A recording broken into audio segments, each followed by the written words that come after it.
Nah, motherfucker, niggas ain't done shit but sit in the meetings.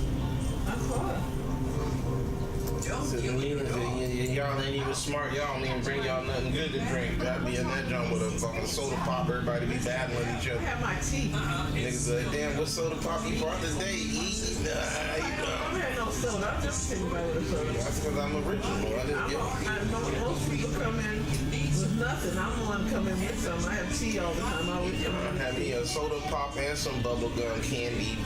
Po' boys ready. And if I had none of that, I'm smoking a blunt too, and I got my blunt ready on the nobody thing. doing that. You're in the Smoke my building. blunt right there in front of these No niggas. smoking allowed in the building. Right in front of you, mark No niggas. smoking allowed in the building. And still get all the work done. No smoking allowed in the building. Smoke all that We gas. don't do smoking in the building. Smoke that gas. I'm Marvin Mathern. I'm here at Guy's Po' Boys, New Orleans, Louisiana. I'm gonna make the perfect shrimp po' boy. Listen up. Nigga, I got your record salad right here. You I've been doing this for 34 years. I've made over 1 million po' boys in this one spot, on this one corner, at this one counter. And I make every sandwich. A po' boy is not a sub, not a hoagie, it's a sandwich. Everybody in the city is making shrimp po' boys. If I want them to come to me, I gotta make sure this sandwich is gonna be perfect. There's a lot of different fillings out there for po' boys. I do shrimp. This is a white shrimp, even though it looks gray. This is the brown shrimp, even though it looks pink. This is more of a bolder flavor. This is my favorite. Our shrimp come in frozen like everybody else's shrimp, but we know what shrimp to buy. The Gulf shrimp. These shrimps swim their entire life. If something is sedentary in the pond, they don't have the flavor these shrimp have.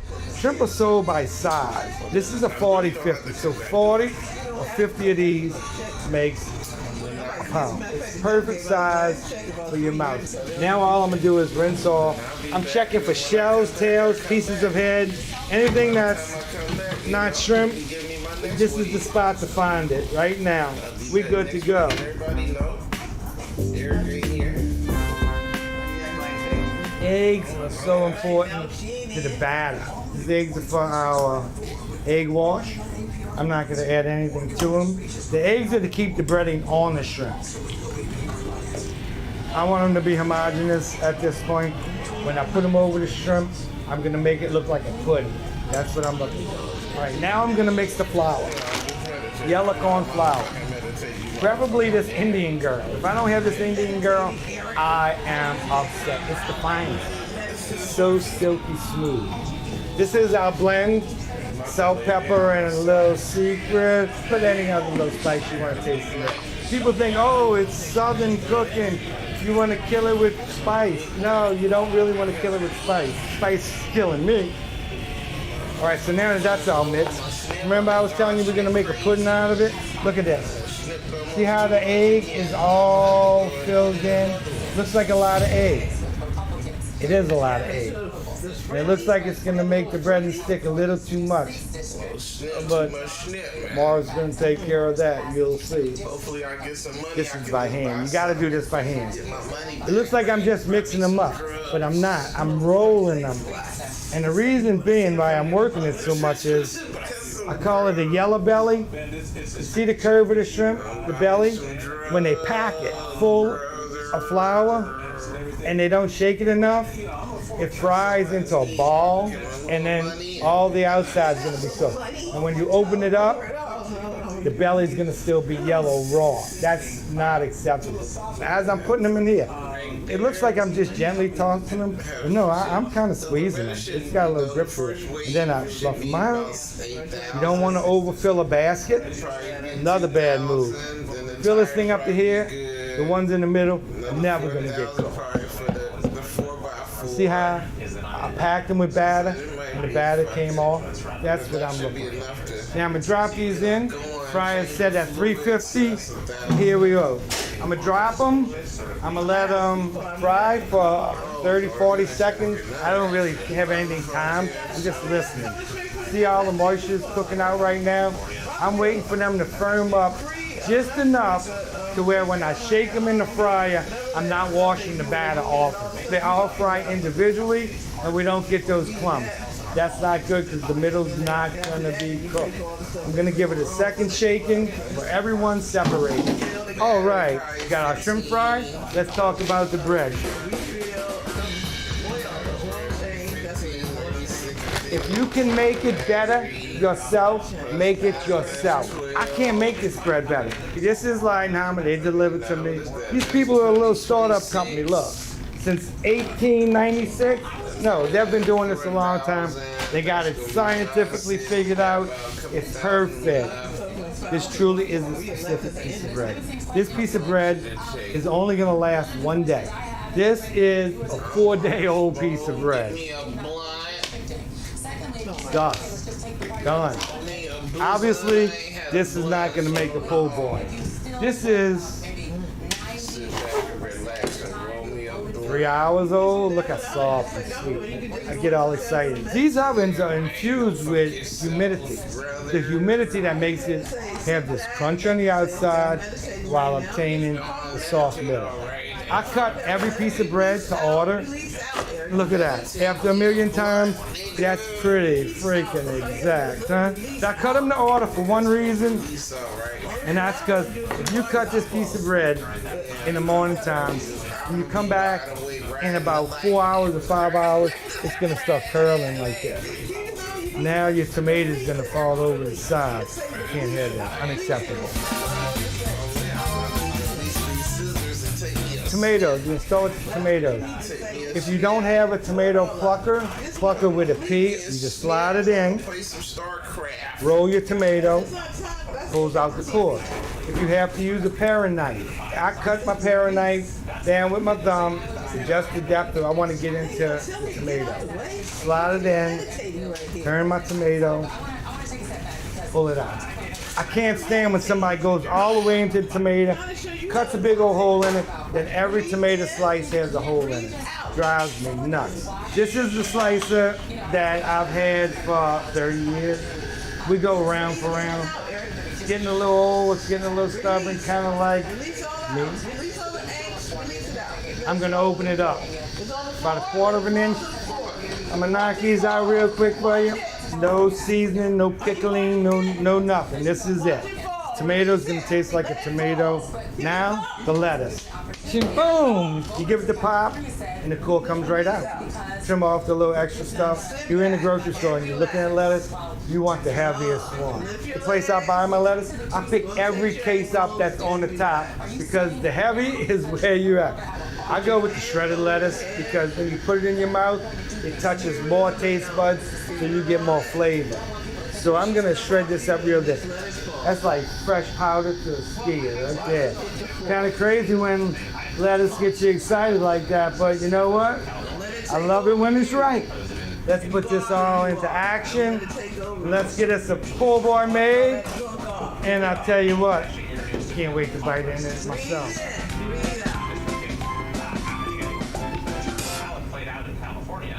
Showtime, baby. Let's do this. The mayo's first. Blue plate mayo. That's what we grew up on. Then I'm gonna go with the lettuce. And then we're gonna put our tomatoes, 3 tomatoes every time. This way you're gonna get a bite of tomato, a bite of lettuce, and every bite. Each tomato gets a pickle. 1/8 inch slice, this is where you wanna go. But that's your traditional dress. And then we're gonna guise it up a little bit. I'm gonna put a little hot sauce. If you're real special, I'll write your name. And now our shrimp. You might think I'm putting this much shrimp on here just for the camera. No. So now the fold. This could be a catastrophe. You gotta lift and separate a little bit. You give room for these shrimp to fall in there. So when you roll it over, there you have it. Look at that. Isn't that beautiful? I'm not very delicate with this sandwich. If I just folded it over like this and cut it and wrapped it, when you get it to the table and you open it up, it's gonna fall out all over the place. So actually what I do is I press it down, then I make my cut. Then the wrap. I'm not just like folding it over. I'm squeezing this right here. This is tight. One piece of tape. There we go. This one's for me. Me going up here, That's incredible. I have to tell you, proud of myself every time I do it. Every one tastes like the very first time I did this. I love My it. name is Rachel, and I'm a widow. You wondering who this one's for? This is yours. Come to Guys Pool Boys, 5259 Magazine Street. Pick up the sandwich. It's ready. Apply in minutes and get same-day coverage. Check the price today at ethos.com. When I'm congested, I can't breathe, can't sleep. That's why I Navage. Powered suction gives me the power to remove congestion fast by flushing out germs, mucus, bacteria, and viruses. In like 30 seconds, I can feel the results. Get #1 doctor-recommended Navage. You are invited to attend an interview for the position of assistant dresser for Her Royal Highness the Duchess of York. You're not like me, Jane. You've got spirit. She spent so much time with royals. She's always thinking she would want it. Jane, the police need to talk to you. How did you come to this?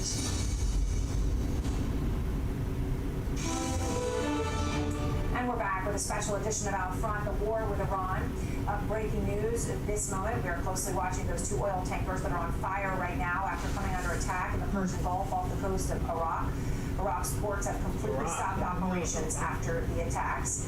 Those are some of the most important oil shipping ports in the world. And that hold is according to the director of the Iraqi ports. And it comes as they did that on purpose. You know, that's a scam. Oil. Don't nobody just let's burn up some oil. That's some fake out. They always show that. Oh, we have to fight. Let's burn up the ship with some oil. I'm tired of seeing that same Trump is stuff. defiant. He is telling oil companies to something keep different. sailing through the strait, something that virtually none of them are willing to do. It is the world's most important energy choke point that carries about a fifth of all crude oil. Where's this at? Sources familiar with U.S. intelligence tell CNN that Iran has Persian laid a few Gulf, dozen Gulf mines of in the strait. Oman, Shipping traffic Strait is of obviously at a Hormuz. virtual standstill amidst the threats. All right, and I President think Trump we're is not gonna speaking look at right you yet, now, so so I don't we're going to wanna go to hear him this and listen. Here he is.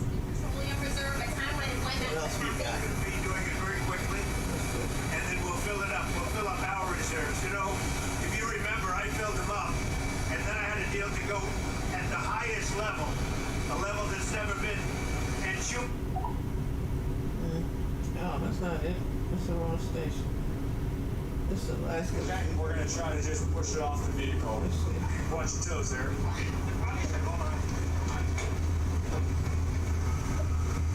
Hey, just keep going. Just keep going.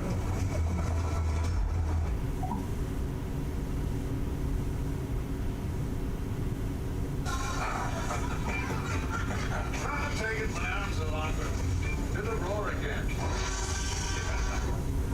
A whole new species of Wi-Fi at the same price for 5 years. I used to struggle with dandruff and scalp issues, but then I started using Head & Shoulders every wash because the active ingredient in Head & Shoulders doesn't just get rid of flakes, it nourishes your scalp and works to fight dandruff at the source, so you can stop flakes before they even start, leaving your scalp feeling healthy and flake-free compared to regular shampoos. See? No flakes down here. Yeah, that's great. A little help. From the #1 dermatologist recommended brand, Head & Shoulders. On TV1, Thursday is the new Friday. So get your weekend started with Uncensored tomorrow at 8. Only on TV1, Central DVR.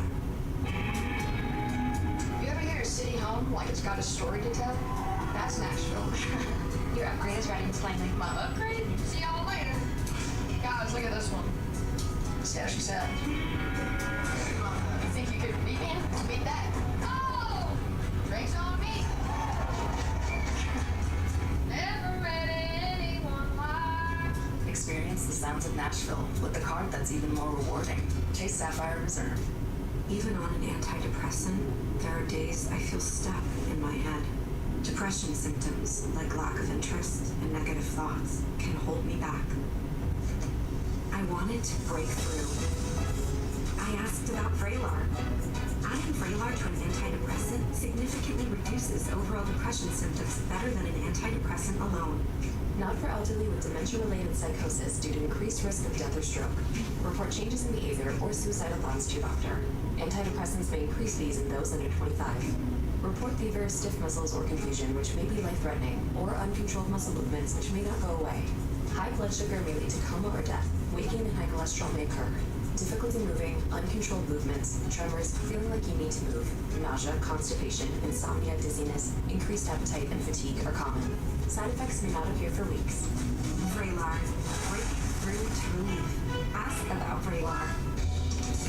Get tax expertise without legal fees. Switch to a TurboTax expert for $150. All tax situations, all returns. $150 all in. No surprises. Now this is taxes. Mom's gonna love this. All right, kids, come on. Time for bed. Good morning, Mr. Snuggle. Make breakfast special with the cocoa and hazelnutty goodness of Nutella.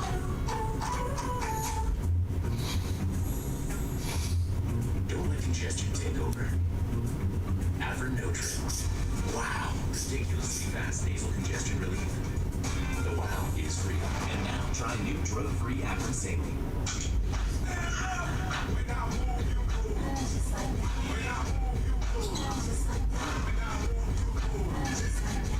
Huggies Little Movers with HugFit 360. Big moves, even bigger protection.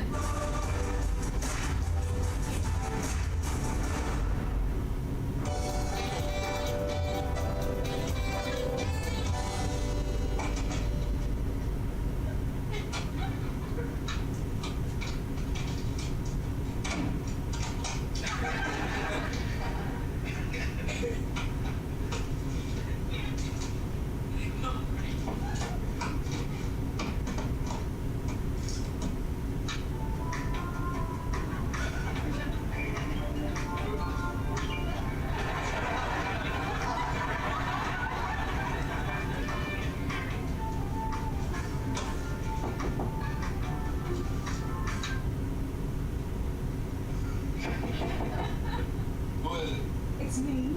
How do I know it isn't one of my children imitating my wife's voice? It's me.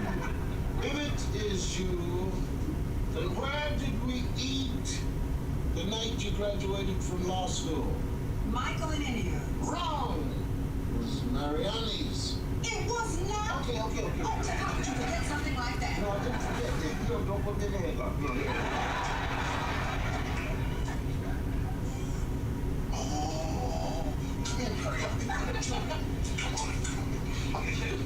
When I called from the office and found out how many people were here, I decided to stop the pizza. Yes. When I got home and I couldn't find you anywhere, you were down here hiding.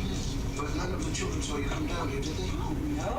Oh, good. I waited till they were feeding, and as soon as they started, well, I just grabbed the only pizza with black olives, anchovies, and sausage, sneaked out the back door, walked out to the front of the house, and came in through the entrance to your office. You are a genius, and I am a genius because I married you.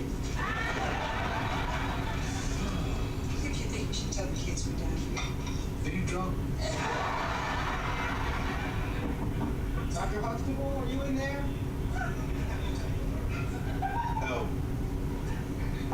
Dr. Huxtable?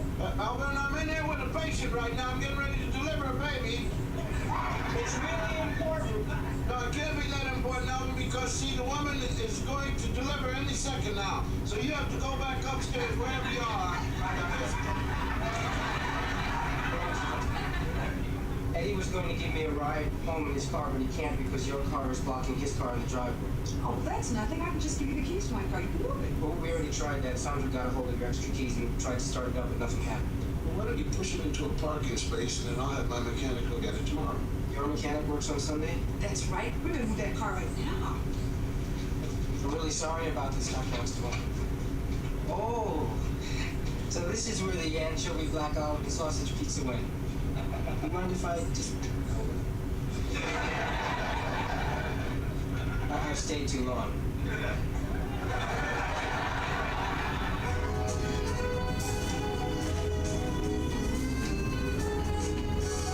Gentlemen. I I'm sensible.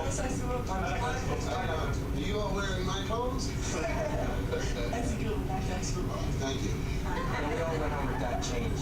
How's the car, Mrs. Huxtable? Oh, it's fine. Everything's fixed. Well, since you all are dressed up and looking smooth, I guess you're going someplace, aren't you? Vanessa and I are going to a school dance. It's not a formal, but we like to do it.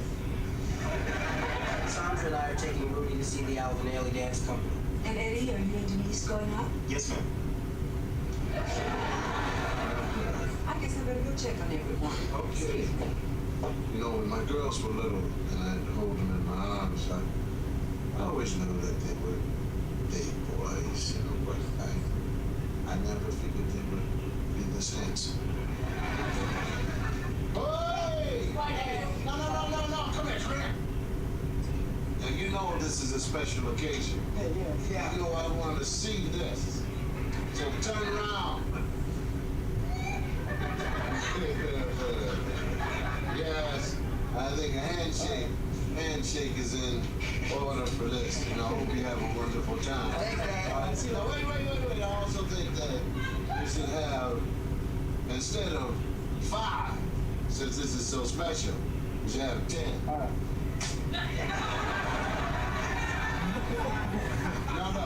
No. 10. No.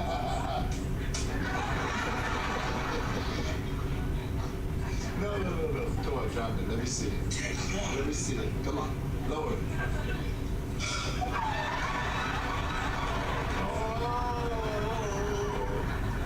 Let me see it.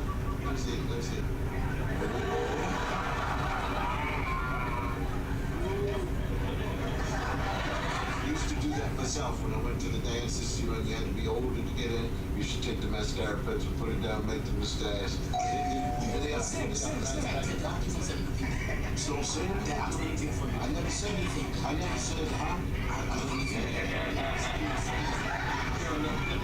You know me. I know you. No, I didn't promise anything, but I don't have to promise. I'm the father. No. I have to meet the young ladies. So bring the young ladies in, please. Please bring them in. This is my dad, Dr. Huxtable. This is Tracy and this is Linda. Tracy, how are you? And Linda, how are you? Well, I must tell you that you're going out with some very manly men. Oh, yes. We're going to be late, Dad. No, wait. I just wanted to tell you that there was a time when I went out at this age to go to dances, and I used to take... Dad, we have to... Wait. The one thing I wanted to say... All right, well, we'll go ahead. But just have a good time. I hope it doesn't rain on your face.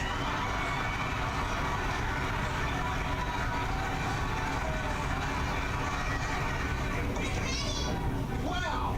Look at all these beautiful people. Step over here. I want to take a picture. Hurry up. Oh, well, Dad, we don't want to be late. All right, let's take a picture. How do I look? Good. How do I look? Good. How do I look? Good. What about me? Good. How about me? Good. Denise, come on. Hurry up. I want to take a picture. Oh, people look so good. Good. All right, everybody say, no noise. All right. Now, this is something I will cherish the rest of my life. Now, all of you, get out. Good night.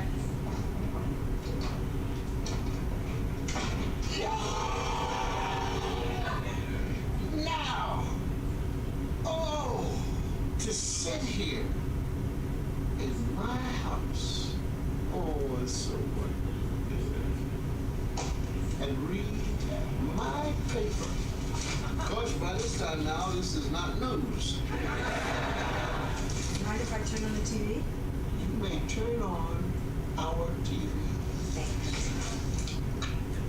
A week before mating, the male Peruvian sand cricket begins to gather small sticks and blades of grass, which he uses to build a hut-like nest. In this hut, the mating will take place. To lure the female into the hut, the cricket rubs his hind legs together, producing a loud, crackling sound. Although irritating to nearby villagers, to the female sand cricket it is an alluring, seductive love song. Drawn to the hut, the female enters shyly at first, but once inside, the male courts her with a ritualistic mating dance. Then, mating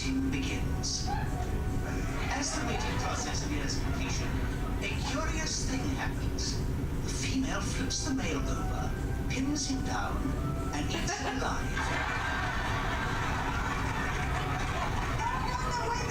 Leaving only the male's legs behind. Female backs out of the hut, knocks it down, and dances on top of it.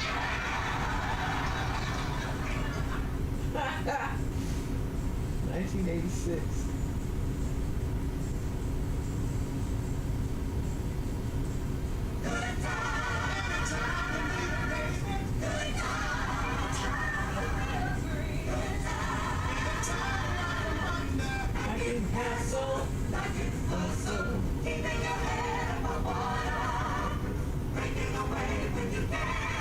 Temporary layoffs. Easy crack of it all. I'm surviving.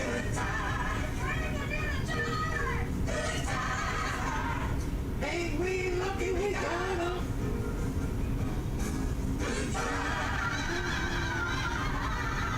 Yeah. Marlo Jones, fade away. You see me sinking, hold me up.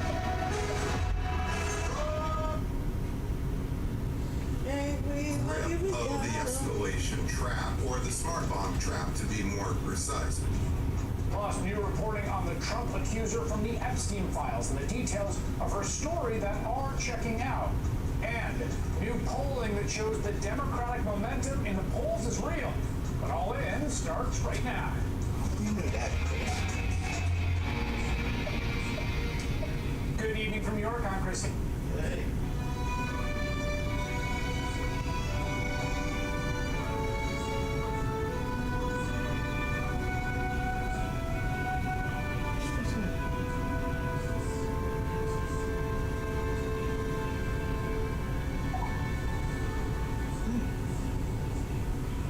Let me see this one.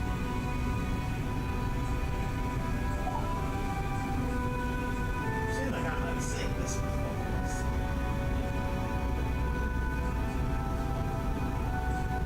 Look at all this stuff.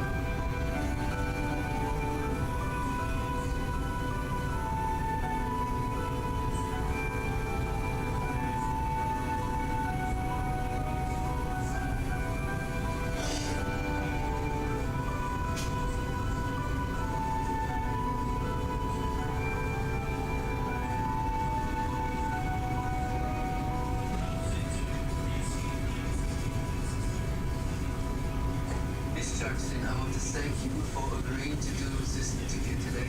No, thank you. It's an honor to be here. Yeah, this interview gives your fans around the world the opportunity to look into the window of what it's like to be Mahalia Jackson. Well, I'm honored to be here. And I'm ready to start. Oh, that's what's going. As you traveled on the road, did you ever face racism, even though you are a celebrity? Oh, yes, Lord. Racism, it don't matter about being famous. Racism don't have no status. Hate is just hate.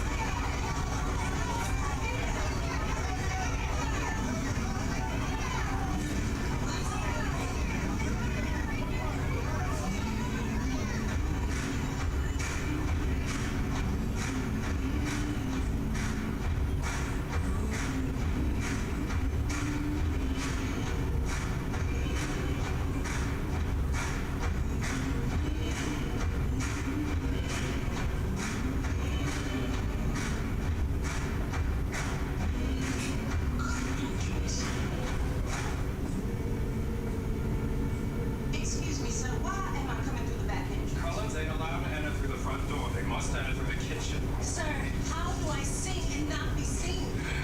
Simple. Stop complaining and do your job. So you don't want to see my black skin walk through the front door, and I can sing all I want, as long as I stay in the back. Miss Jackson, these are the rules. You cannot abide by them. I'm gonna have to ask you. All the people are out there to hear me. You mean they can pay all this money to hear me sing?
to the point now, you get on TikTok, that's how you see AI videos with the purple and gold on. You know what I'm saying? Dudes scoffing. Yeah. You know what I'm saying? They don't use, what's that AI app? Sora. They just use Sora to just to scoff now.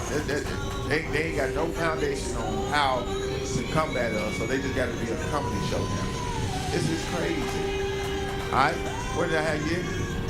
Matthew 24. All right, go back to that. Yeah, read it. Book of Matthew, chapter 24, verse 12. And because iniquity shall abound, the love of many shall wax cold. All right, so the love of many shall wax cold. This is why I say, look, bad parents is at an all-time high because the love of many have waxed cold. We are keeping God's law less and less and less and less. It's just, the Lord is getting more angry with us. He's going to get so angry that he's going to let bombs hit. See, they think that the white man, what you call that damn Iron Dome system? Is it Iron Dome? Iron Dome, yeah. The Iron Dome system going to stop the missiles and stuff. No, it's one going to get through. Right? And America's going to erupt. White people are already scared. Jewish people are already scared. They are the most nervous people that you ever see. In America, they already do tests with, hell, COVID came, everybody went and bought no tissue. Yeah. Like you could wipe your ass with a leaf.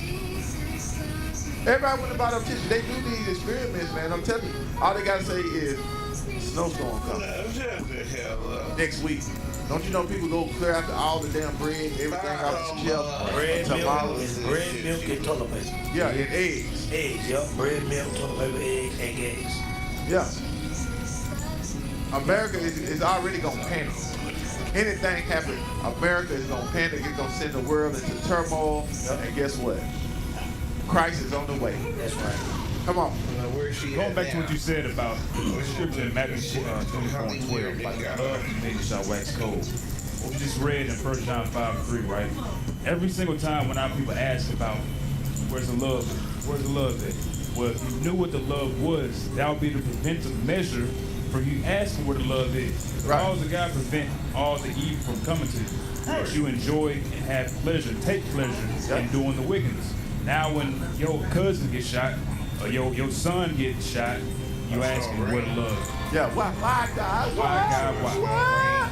You know exactly why your wicked ass Pookie got shot. He a gangbanger. He was a criminal. Yeah. And something just happened to him. Yeah. That's how people out don't see things spiritual. They see things carnal. They don't understand why things happen. As we grow in the spirit, we start to see like damn, we know like damn, why things happen. Why did the baby get, maybe her mama was a whore. They don't understand that the Lord will judge the child, but the parents do. Right? Oh, they don't believe that. They don't believe that. Give me that in the book of Acts, right? Is it Acts 8? Yeah, 6 or 8. Book of John, chapter 9 and verse 1. There you go. And as Jesus passed by, he saw a man which was blind from his birth. So a man was born blind since his birth. This is how we know that our forefathers, they understood that if the parents was messed up and they were seeing that God could judge their children. God can judge your children. Don't give a damn. You can be hiding sin. You can be doing whatever. God knows. And your kid can come out just blind. Right. Your kid can come out deaf. Your kid can come out with 3 legs. And 1 arm. No, it ain't. For real. I ain't saying to be funny, I'm just saying. The Lord knows. Come on. And his disciples asked him, saying, Master, who did sin? He said, who did sin? Why did this crap? Born blind. Come on. This man or his parents? He said, did he sin as a child or did his parents sin? So right there it tells you that they understood that your sins translate through your children. Meaning that if you in sin, God may not judge you. He might judge. He's a judge to you, but he may take something away from you. It's gonna always catch back up with you, no matter what. Think about King David. King David seeing what the Lord do, took his son. Right. Where's the businesswoman? For real. what did that little boy? His son didn't do nothing. The damn Right. land. But God and was judged like the him. first billionaire. Where's her biography? So a lot of people don't understand. So that you all can imprint and become that. Oh, A lot that's of our not there. families, Only some music. Music and coonery is the only thing that you motherfuckers consume. You know what I'm saying? It's just, I can say that. Who I can did say sin? that. This Can I say man that? or his parents that he was born blind? Verse 3. I can say that. That's all I want. So let's go back. Let's go to Telegram. So bad parenting is at an all-time high.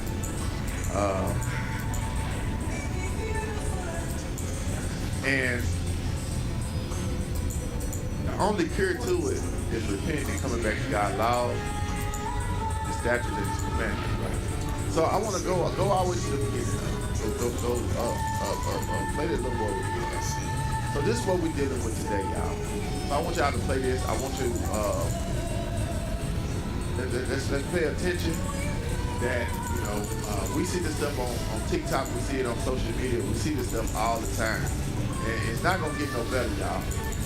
Only way it's gonna get better, like I said, you gotta keep God's laws and statutes and His commandments. The hell what these Christians say that we ain't gotta keep God's laws. Why would they?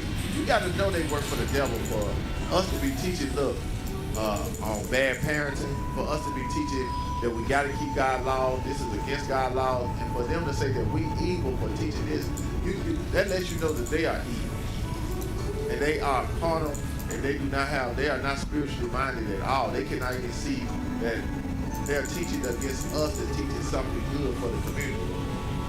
It's like you got somebody laying on the bed sick, and we got the medicine. And every time we ready to put the medicine in their hand, they come telling people, don't take that, don't take that, don't take that. Slapping the medicine out their hand. This is what the urban apologetics and black Christians do. And other Israelite, black Israelites, they do this too. We telling people, look, keep the commandments. You want to be married one day, sis? Maybe take off them tight ass pants. They're showing your panty line. Cover up, showing your cleavage. You know what I'm saying? Take out them long ass eyelashes. Have some respect about yourself. Put on a dress modest. Not saying you're gonna find a husband, but it betters your chances of finding a man who's gonna love you for who you are, not for what they see. No, you have a Christian say, no, don't teach that. You can wear what you want to wear. You can do it how you want to do it. That's not in the Bible. Jesus Christ died for you so you can wear them tight pants and get yeast infections and chlamydia and stuff. Jesus will heal your chlamydia. He will. He'll heal your yeast infections. I'm coming through. I can't tell you. What if you got a yeast infection during the Passover? Damn. And you're supposed to be getting rid of it. The Lord should kill you. Wow. That's crazy.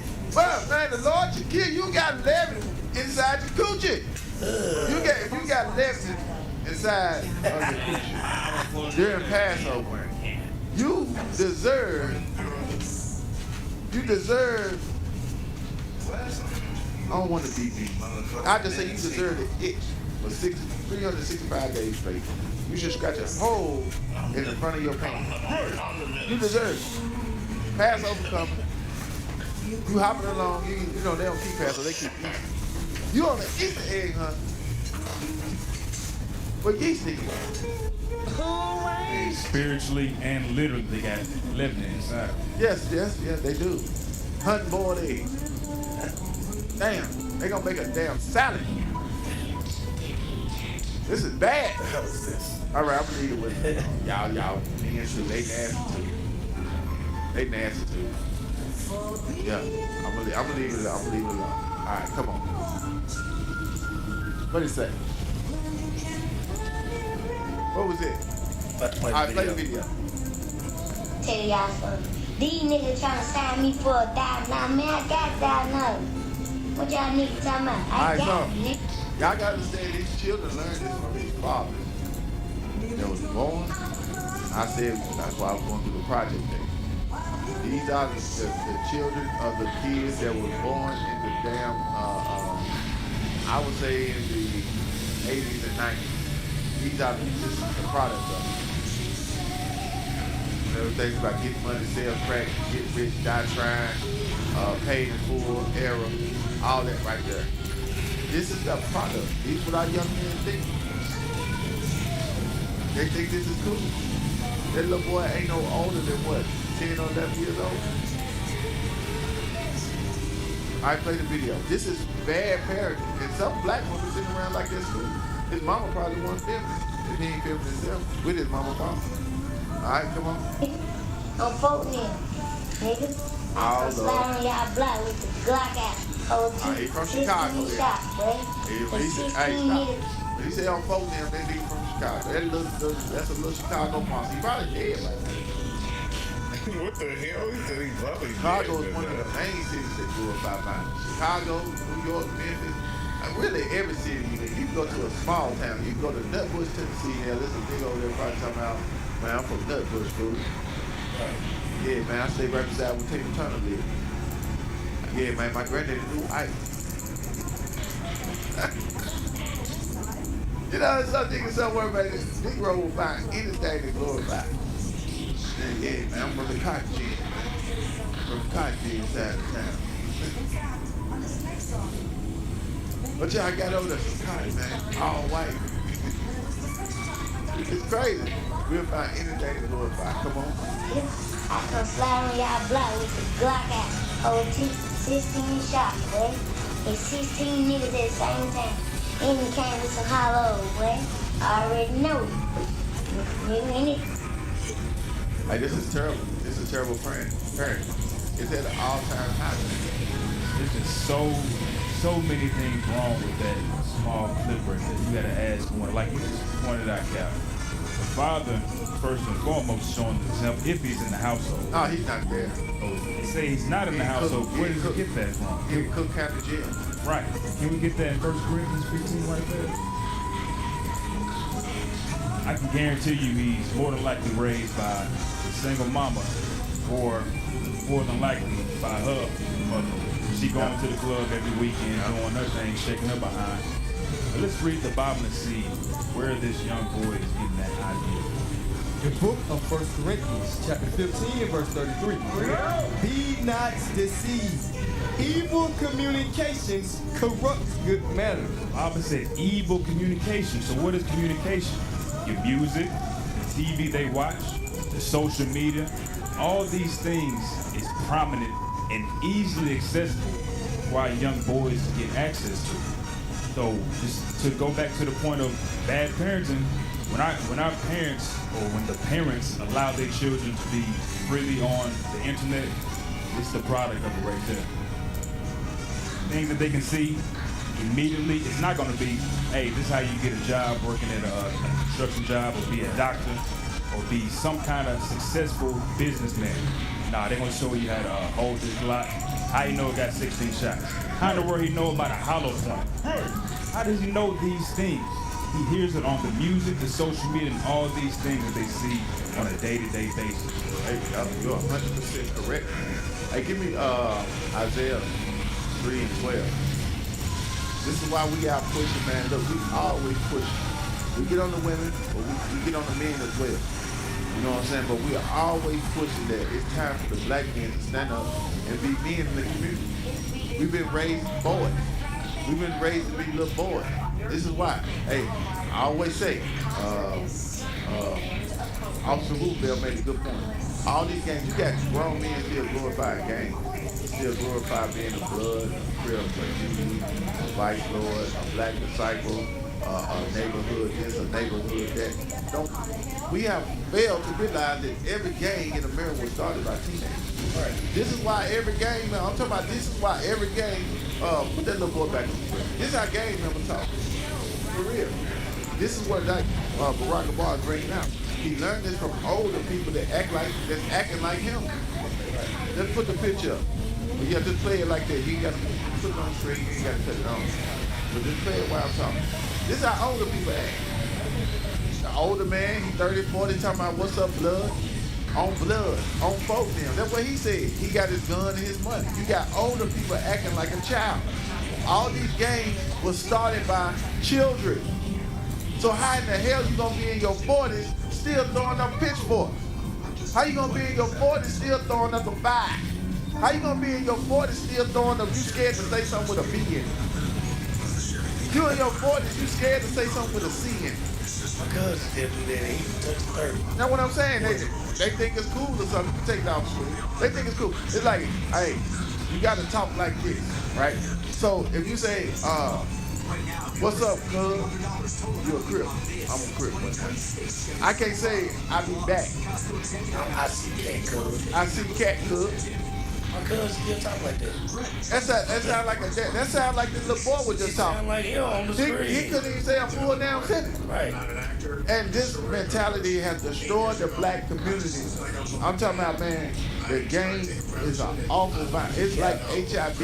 It's like damn it, what you call it, COVID in the damn black, spiritual COVID in the damn black community. What you say? Like, cause my cousins are so-called kitchen cooks. They won't even say cheers. But that's a dish word for them. So when I was down there with them, I had baked some wings. He was like, man, hey, cuz, this bird good. He said, this bird fine. I said, what you talking about? He said, what you get these wings? I was like, are you talking about the chicken wings? It's good. Don't say chicken around me. Yeah, don't say I chicken. said, nigga, I said chicken wings. Hey man, that's a sickness in the mind. I'm talking about, and they be like me from a small ass town, right, or a stoplight in the cotton gin, trying to tell somebody how to say and what to say. Like I grew up, you couldn't say donut. Right. If you say donut, you're not gonna get hit in the mouth. There was different stuff like that you know what I'm saying? Different stuff that different games that you can't say. If you wear a hat to the left, everything is so damn simplified to like a damn child. That's how you know children made this stuff up. Everything's about numbers. 1, 2, 3, 4, 7, 4, 22, 12. You got all this stuff. Red and blue, color, triangle, stars. You know what I'm saying? All this stuff is some kiddie stuff, man. And we sit up here caught in it, and our children are caught up in this mess. Man, it's crazy. It is crazy. When will it stop? It's not going to stop until Christ comes. But we can make it better by teaching God's commandments, man. Getting our people to repent so Christ can come, so it can be reset, and things can get better for the black community. We tired of these people shaking. We just a shaking of the head. Straight dysfunctional. Yeah, there you go. Dysfunctional as a mug.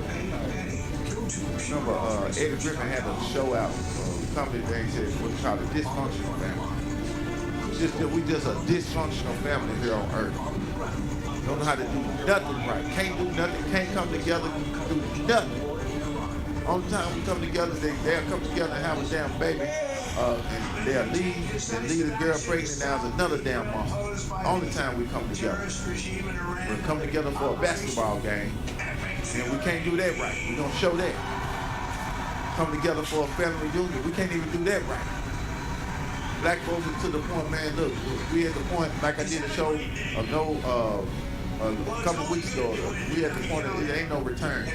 So stop thinking that you're going to go and pray and go get baptized and everything's going to be all right. It's not going to be all right. It's going to get worse and worse. Well, we just all need to get up and go to church. This is black women on social media. I need to find me a church home. You a damn dumb dog. You still go run into the black church and dragging your sons in the black church with braids and shit in their hair, with wrecks and stuff all in their head. For real. Still dragging your kid into that Christian church that got the community lost. Think the damn gang members from the damn Christian church. How you know? That's exactly what they take them back to when they kill them. When they kill one another. That's exactly what they join when they in prison. They go to the Christian church. Where was I at? Isaiah 3. Yes, sir. Book of Isaiah chapter 3 and verse 12. As for my people, children are their oppressors. All right, it said, as for my people, you don't think that the American children president saying are that their we won the war with things as they stand right now is anything that I know children are the ones who's holding us down, holding us back. Our children are the ones who have us afraid. Yeah, put that on the screen. It's our children. This is how we know that we are the Israelites, not the white man with the Shirley Temple fries on the side of his head. Not him. His children are now oppressing him. His children is making sure that you don't say things about him. His children are, so they can claim anti-Semitism. His children are the ones who's controlling social media. And I don't have any beef with it. His children are the ones who's controlling the radio station. Right. His children are the ones who's controlling the rap label. Say something like that. The prison system. Situation that is so woefully incomplete. His children are profiting Surely you know that. off of the real Jew downfall. That the Bible says that in the last days, it said what? As for my people, as for God's people, children are their oppressors. The children are the oppressors of their own people. Come on. And women. And what? Women. And what? Women. And the women, the black and Hispanic women. Mainly the black women. Come on. Rule over them. The women are in control of the household. The women are in control of your child's destiny. That's the problem. So this is why we always say that we encourage men to repent and be a part of your child's life. Because if it weren't for this truth, we probably wouldn't be a part of our child's life. The women be somewhere ruling. The women will be somewhere raising your boys to be FAGGOTs. And become a civilized nation. For real. Be raising them to be that right there. And some of them know they do it, and some do it sometimes. Even in this truth, I'm going to say this. Even in this truth, if you are a beta male, and you trying to get to the A status, and you still don't understand that you got to be in control of your household. You got to be in control of everything. Your finances, what food is bought in the house, what food is cooked in the house, what's watched on the television. You got to be in control of these things. Because if you don't, your woman who wears a purple garment with fringes on it, with a gold or black head wrap every Sabbath, will raise your son to be an MAGGOT.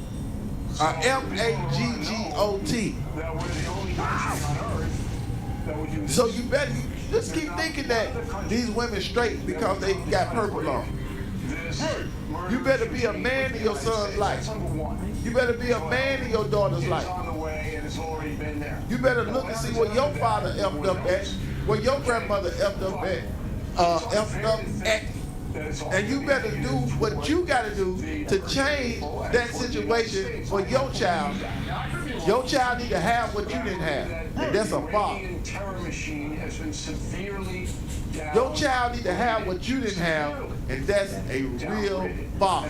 Why I say a real? I ain't talking about no father. All he wants you to do is play pee-wee football. He wants you to live out his damn dreams where he messed up. Or basketball. He take you all to basketball. No, a real father keeps the commandments and teaches the commandments to his son. That's what a real father do. Okay, and they're scared. Not how to dribble a basketball. In 1945, you do that on leisure time. You do that second if you want to teach them sports. But teaching them first and foremost how to keep the commandments. That is not right to it's not right to have a girlfriend. It's not right to have a girlfriend. You know, these little kids be fans. I was watching social media today, and a black woman posted it, and she thought it was so cute. It was kids in kindergarten, and this little boy, some of y'all may have seen it, bought a little girl a rose, a flower, and gave it to her, and all the women said, oh, the teacher said, oh, and gave it to the other little kindergarten girl, and she gave it to the boy a rose. That's when they needed to ask. Right. I know in kindergarten I was banished as hell. I don't know how I became banished. But I know in kindergarten, first grade, second grade, all my years in school, and this was back in the 80s and 90s, I was banished. So you can imagine what these kids see today. All they got phones, tablets and stuff. pulling up all kind of vanished stuff. It's 10 times worse. You used to have to go sneak in the room, find the Playboy, where the uncle, your granddaddy, your daddy kept the Playboy magazine, the Hustler magazines, and the Brown Sugar magazines, and stuff like that. Or you had to find the VCR tape that had the porn on it, meaning that, because Uncle used to be slick. Well, granddaddy used to say, he'll have a VCR tape, but written on the tape, it had NBA Finals on it. Y'all know what I'm talking about. And when you cut it off, you'll have the 96 Bulls, man. But get to watch the game, midway through, static come on the TV. That the campaign is noble. What you watch? Then you become vanished in school. It does something to it. I'm telling you, it messes up your child's mind. It's trauma. It's trauma, man. You know what I'm saying? For real. It's trauma. It's crazy. But our children, going back to what I was saying, are being raised by single parent. It's time for our black men to repent and come back and be real fathers in our community, real fathers in our home. You know what I'm saying? Because we let the women raise these little kids. This is the result that we're getting. Feminine, black, male. Our women is sad. Go back to that girl that was on the screen. Okay, real quick, just with that example you just brought up with the whole access to pornography. So knowing that from generations back in the 80s, 90s, right, it was extremely difficult to get access to it, right? Nowadays, it's simple, type, and boom, they own it. So with knowing that, we should seek the help, to get the help to raise our children that much more. It's that much more easy to get the sense. So you got to be in your child's life way more. Hey, where is the Christian church, the urban apologists that's speaking out against, I seen the thing with Candace Owens. She understands that the Jewish people, they own the porn industry. So she's really, she did a segment on where she's trying to get people to come together and ban porn. Ban Pornhub. Ban Pornhub. Where is the Christian church that should be coming together? It's more them more than it is us. Is that all our kids watching this stuff? Why aren't they coming together saying, hey, that's bad. We got to ban Pornhub. We got to get to who owns Pornhub. See, it's going to come out. It's going to come out. That Mr. Yokovich, Goldstein, Mr. Joseph Silverstein owns Pornhub. I don't know who owns it. I'm just throwing the Jewish name out there. He owns it. Now, the porn industry is $1 billion industry. Yeah, a dude like him owns it, walking through what's the damn LaGuardia Airport through New York on his way to Israel right now. On Pornhub, he's walking, he looks so innocent. And he has a suitcase. They keep a briefcase. He's walking through the airport. He's going to, I don't know if he's going to go to Israel now, but that's what you see him in the airport. They just walking through. This dude probably owns that half of Pornhub, if not all of it. And he's destroying the minds of the people. But when you say that, because it's anti-Semitism. Don't say you own Pornhub. See, Candace Owens know that. But even Black Christian Church know this. All they look at is white people own it. You know what I'm saying? Or not, they don't care who owns it. They just look at it. Right. You know what I'm saying? So they don't want to get the ban. Yeah. So where is the urban apologist speaking against the porn? 4 minutes and 30 seconds. Where is where is it? On TikTok you can't say the word white. That's why the word YT you see them got the acronym now YT. Because of TikTok. If you say white man on TikTok, they'll flag your ass. They'll put you on the damn to-do list. And what they gonna do? Ban your ass. They're gonna see how many times you type white man on TikTok too many times, and they're gonna start restricting your channel. You gotta push YT. They don't want you saying nothing about the damn white man on TikTok. That's how you know it's owned by the Jewish people. They don't want you talking about white people. But you can what? You can post twerk videos, half naked videos, women showing their damn sandwich meat between their damn legs. You can show all types of different stuff on TikTok, but you can't say damn white man. You down, I said sandwich. Oh, they look like a long ass roast, 16. What's them damn sub sandwiches? Damn Arby's. Arby's roast beef. Arby's roast beef sandwich, or what's the other? What you said? The foot long. Yeah, the foot long. Yeah, from Jersey Mike's.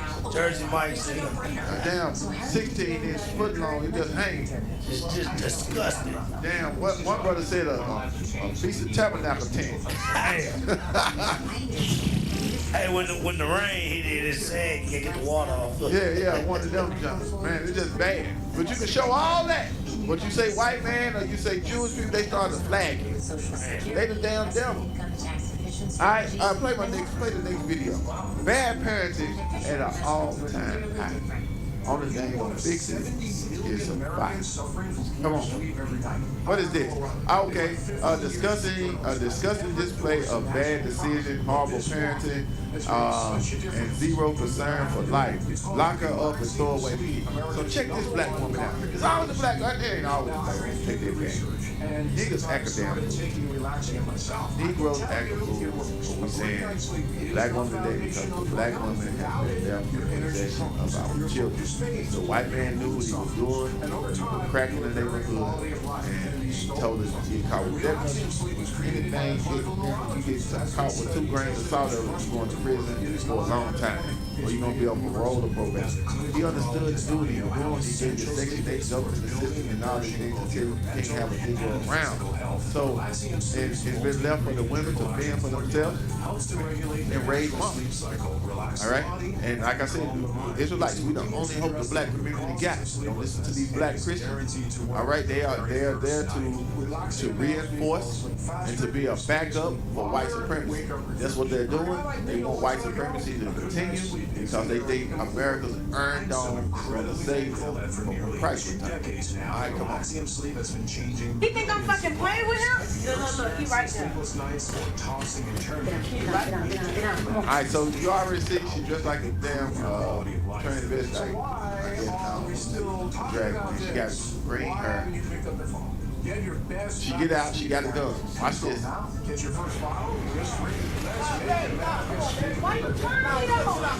on. She got a gun. He said, hold, baby. She got a gun. He tell her to chill out. Watch this. Why you telling me? You're not good at pop. What's that pop? All right, so stop. So she called him talking to another girl in some parking lot. Maybe it's a job or something. She got the son in the car. That's not my department. Son said, there you go right there, Mom. We have clear all Come on. Why you flying me off? Why you flying me? You're not good at pop. What's that pop? Shut the fuck up. Why you flying me off? No, the son in the car. Whoa, she shot him. Y'all see that? And got her son. Then said, look, this is bad parents. Shot the boy's daddy right in front of him. Go, bro. Hurry up, bro. And she look like she needs a mixed Northern Kingdom. She might be a damn white girl. I don't know. Y'all don't put that shit on. Don't put it on Instagram? Oh, you on the Battle Axe Radio Show. You talking about not Instagram. You on the Battle Axe Radio Show, ho. Like she shot him in the head. Yeah, she shot him in the head. She need to go to jail for a long time. That is crazy. Give me the next video. Alright? Bad parenting is at all time high. This bad parenting This bad parenting. When the black women show up to the school and she got this on. This is bad parenting. Because if they had the no modesty at all. Excuse me, y'all, but I gotta put this up. I hope y'all, brothers, I know we just got to talk about porn and stuff, so Don't look at this girl flapping. Go flapping your jack. Your whole day, they basically jip you up. They jip But you just bad to parents. your session. For any woman to walk around her kids in public like this, it's already bad to walk around the house like that. You know what I'm saying? With your bum buns out like that. You got flat bum buns too. And you walking like that in public to the school and stuff, that is bad parents. You are embarrassing your kids. Didn't he tell you he said that he would accept whatever the thing ended up being? Y'all trying to play these games and keep telling me like, oh, he shot a school full of girls. Alright, come on. Take the flapjacks off the damn screen. How long you going for? Looking at him. You just looking at him. You got yeah, you got triggered. Then we still got started.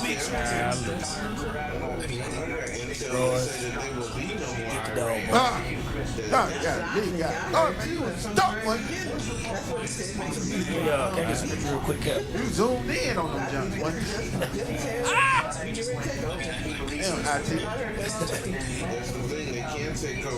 Ah, yeah, you got script. Come on. Give me 3 and 1. So like Kevin mentioned, the last days and all these things is going on. Let's read that. The book of 2 Timothy, chapter 3 and verse 1. This know also, that in the last days perilous times shall come. So perilous means dangerous, read. For men shall be lovers of their own selves. So that's why that goes into lacking the fathers in the house. All they worry about is they Papa was a Rolling Stone. Things of that nature. Read. Covetous. They covetous. They want what's not theirs. Read. Like we just seen in the next. Keep reading what we just seen in the video. She talking about you playing with me. You think you gonna play with me? Read. Proud. What? Proud. Proud. But guess what she gonna be now? She gonna be in jail. Read. Blasphemy. Blasphemy. Here's the point. Disobedient to It parents. all stems back to being disobedient, the lack of true parenting. Why? What is not involved? The Bible, the commandments. Read. Unthankful. Unholy. Unholy. Read. Without natural affection. Truth breakers. Truth breakers. False Read. accusers. Read. Incontinent. Read.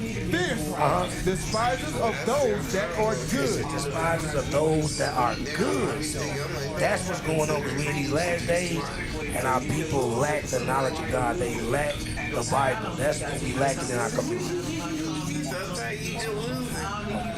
So, hey, give me the video. No time winding down. Bad parenting.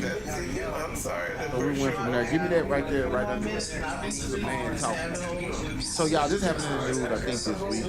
You got a 12-year-old little girl by the name of Jada West. You know what I'm saying? She died out of a bus stop fight. Could you imagine a 12-year-old? I was so pissed when I seen this. I couldn't imagine, man. So listen to this. Look, they playing games. Alright, so we got a 12-year-old, you know what I'm saying? She got a brain injury and left her comatose, man. This little girl died, man. One thing black people don't do is have to be taught how to resolve damn problems. At 12, they fight. What the hell do they fight about? At the age of 12, man. I don't want to hear no more about it. Let's come here talking. Girl Scouts, I don't know. What the hell could they be fighting about? Talking, I'm relaxed. Girlfriend and boyfriend? It's something crazy. But this little girl does not deserve this. You let me, I asked. She actually is someone who moved from Bowden to start the second semester here in January. So she's a new student at the school, and her parents say that she's been bullied since going to that school. She said told that her dad went to the school to try to deal with some of these issues. There's an issue with a boy, and there's an issue with a girl. And what ended up happening on Thursday is that she got into an argument with a girl on the bus, and then that spilled out onto the street at her bus stop. She walked down the street. There's video of this circulating on social media, and that family asked us not to show that video, so we are honoring that request. And then a fight ensues, and Jada falls to the ground. She gets back up, and she seems like she might be okay, and then she walks away, and then she falls again to the ground. Because she was near home, one of her girlfriends, a little girl, she ran to get Jada's mom. Mom comes out to the scene and sees the child on the floor, not breathing, and so they take her to Tanner Medical Center of Billerica. Then she's air flighted to Scottish Rite Children's Hospital, and unfortunately, she was pronounced dead on Sunday, brain dead, and now they are now in the process of making funeral arrangements. Right now, they do not know what killed that little girl. They're waiting on an autopsy, but the family is putting one and one together and saying this equals two. This fight, this bullying led to this. I want you to take a listen to her mom right now. I'm angry. We gotta teach our children. I'm angry. Your hands up because you're inept.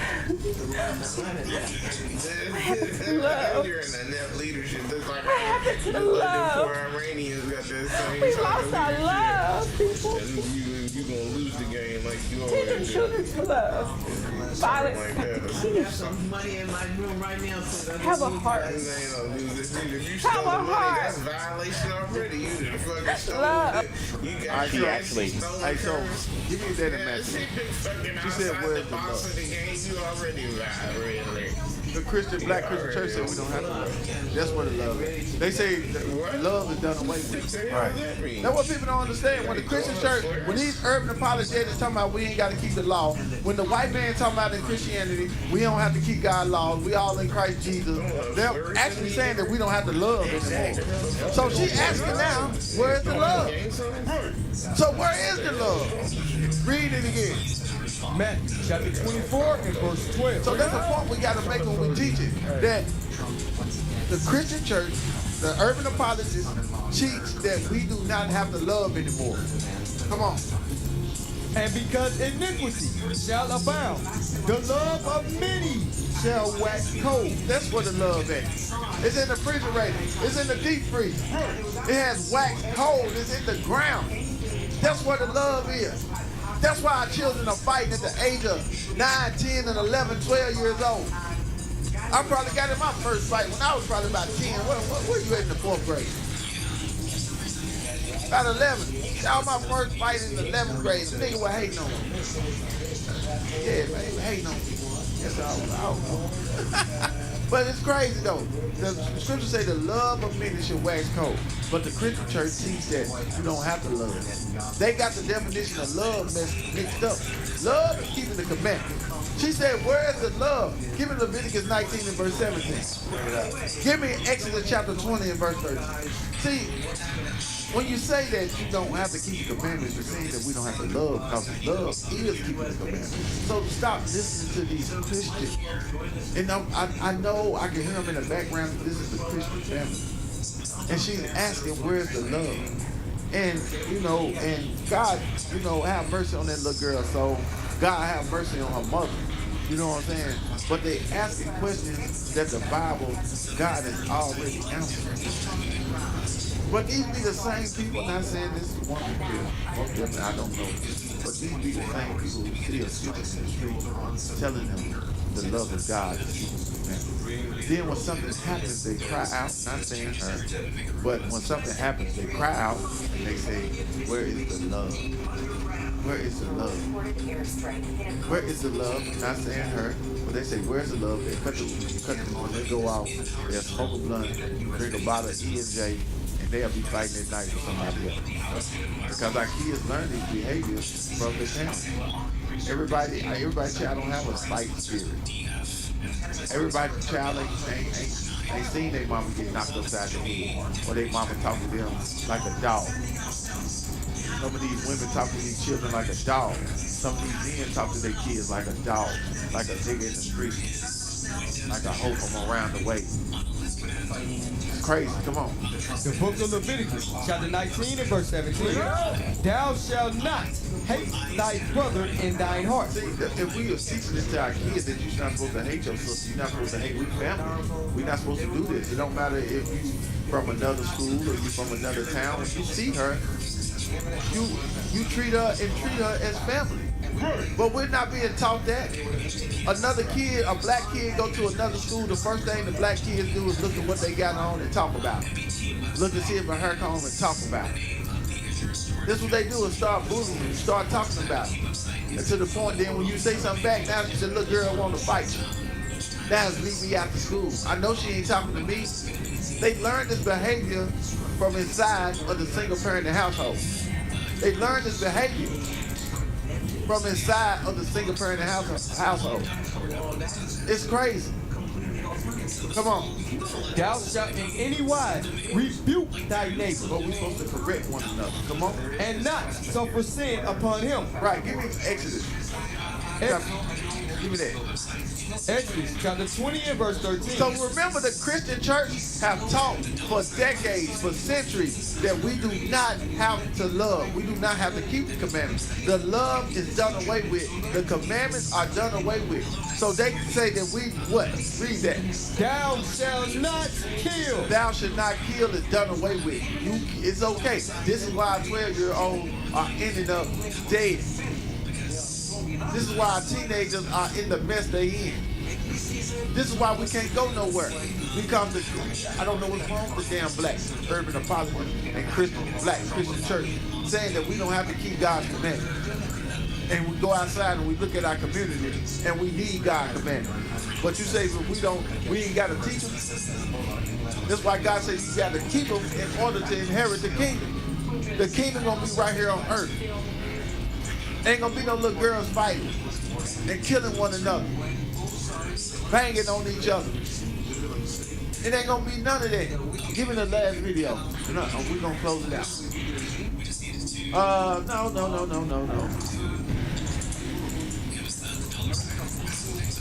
I want you to pick. I want to show y'all something. Go to YouTube. And I want to put the search bar on the screen, and I want you to push mother accused of encouraging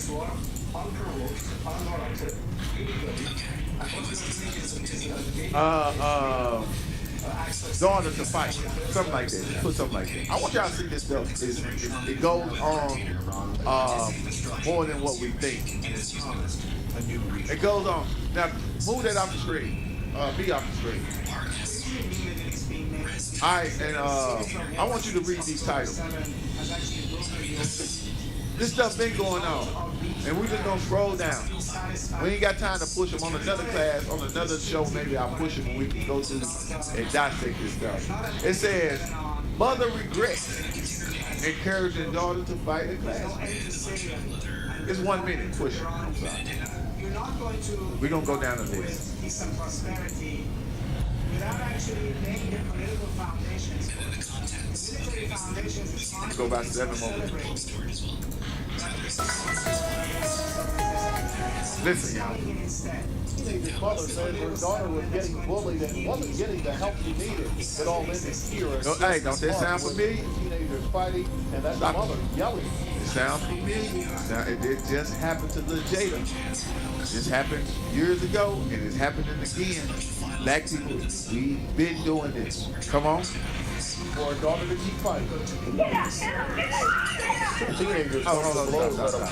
Matter of fact, this is the video y'all already. I think. Watch this. 14 Lucy Park, while one of the parents watches it unfold. Heather Salerno says she wishes she could take it back. I knew I made a mistake, but when somebody is hurting your children and the police aren't helping you, what do you do?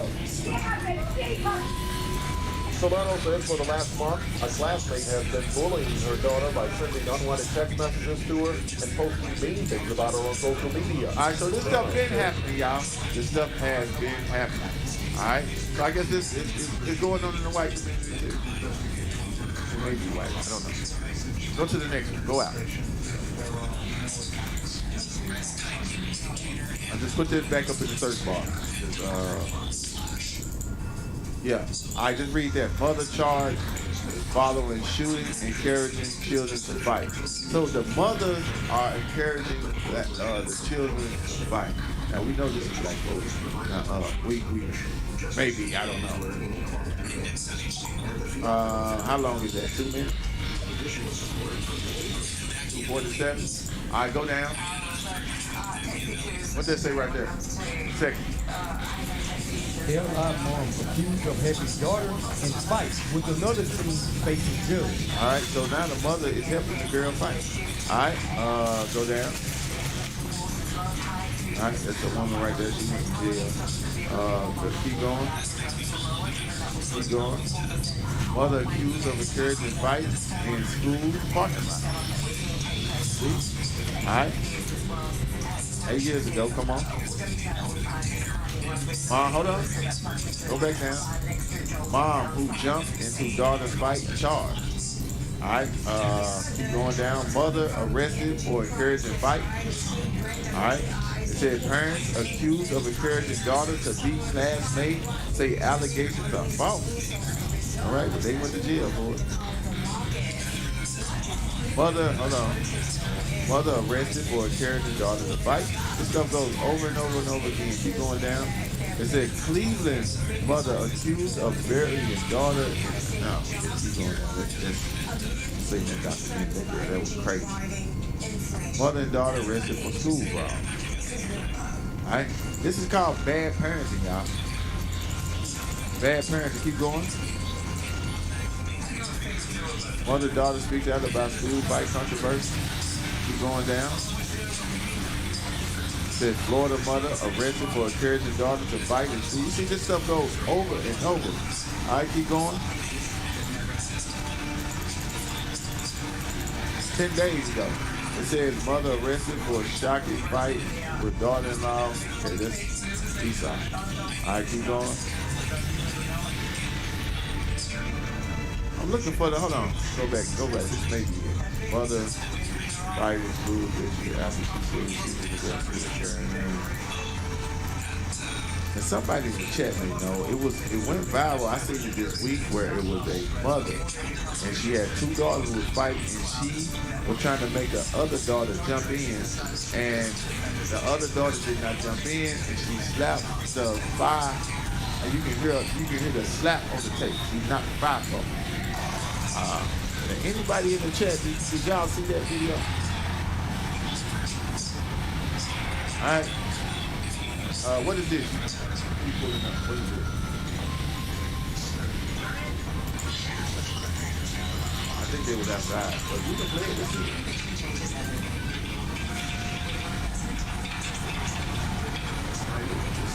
They have to go with that. We are prone to violence. Black people, we love violence. We love fighting. So, come on, you don't push it. You got time.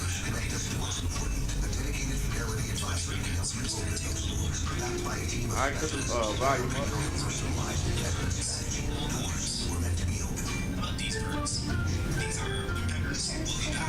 Gee, what's our clothes we in the house for? So black people love fighting. It's pretty nice. I mean, y'all sisters do y'all thing. That's why they had to keep us in the house.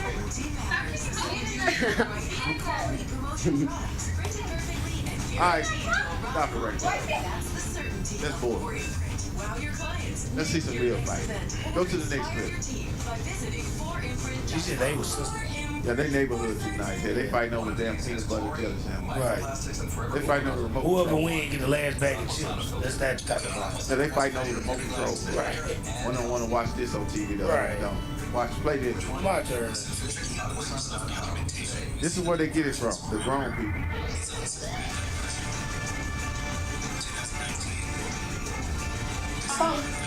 Take the thing off TV, thing. We got to move a little faster, y'all. Come on.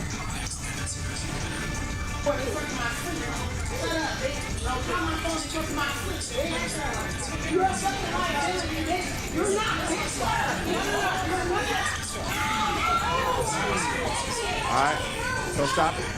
Alright, so this is what black people love. These are the parents of the kids that fight. That jumped on the little girl's day. These are the parents. This is what they, you know, everybody in their room except that big girl, I'm pausing. probably got kids. I want to show y'all something. All right, so the big girl on the left, no play.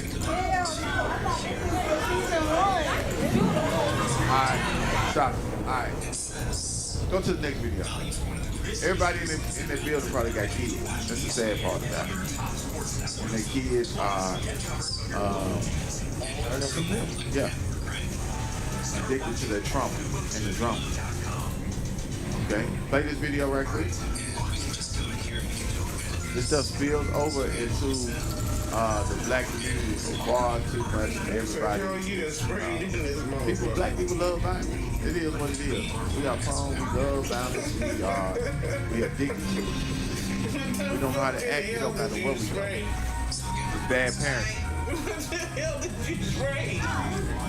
What the hell did you spray? Wow. Damn. They have they fighting over a pork chop sandwich. Oh no, stop the damn video. They having a grenade fight. Them ain't number a bag of grenades fighting one another. Yeah, they fight. This stomachs everywhere. But for time's sake, we see enough fights. Go to the next one. Just showing y'all, this goes on over and over in the black community. It does. All right, give me the next one. The company was the brainchild of Jeremy Allaire. Yes, pull this one up right here. Y'all. This was in the news today. This happened in Arkansas. All right. At a basketball game, we seeing this more. Where the bad parenting, where you got kids who come to even some grown people will come to a basketball game and fight. Where kids are supposed to be playing, they're academic students, they're supposed to be playing. Black people come, they take everything serious. They probably got like DJs playing all kind of ratchet music and everything. They turn into basketball games into a club. It's getting worse and worse where you cannot even go to a basketball game. It's probably been like this in certain cities and stuff like that. But I'm saying it's spreading like wildfire. Push play. It's always us. They going crazy. Somebody ran up there with a chair. Who my baby?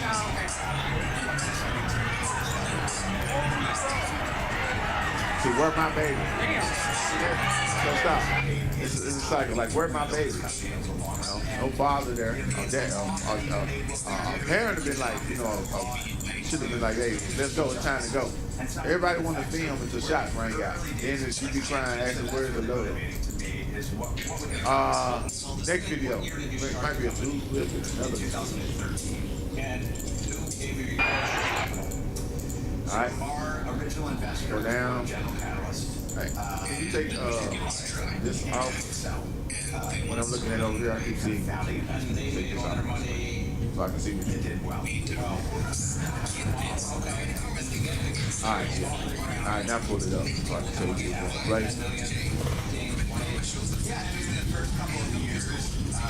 Alright, go down to the bottom, That's the grenade spot.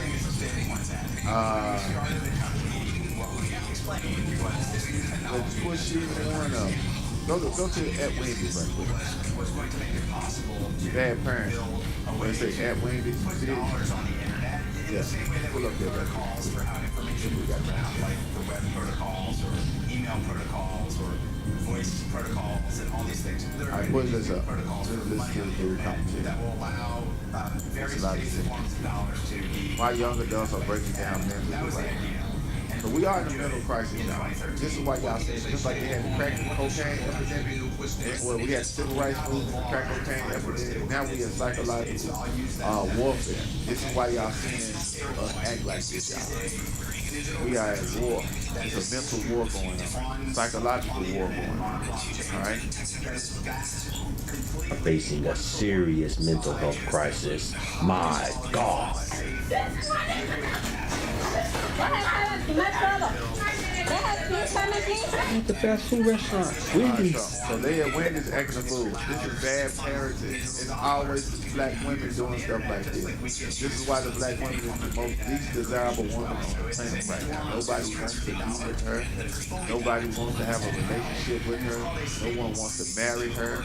All they want to do is screw her and pass her, screw her, pass her, screw her, pass her around, screw her again, pass her around, get her pregnant, run off, pass her around. Tell me, nobody's taking her serious right now. She's the least desirable on the planet. We believe you won't believe. This is why. Look at her behavior. Come on. What is going on? Chili on the walls, sauce. What is that? And they're hollering.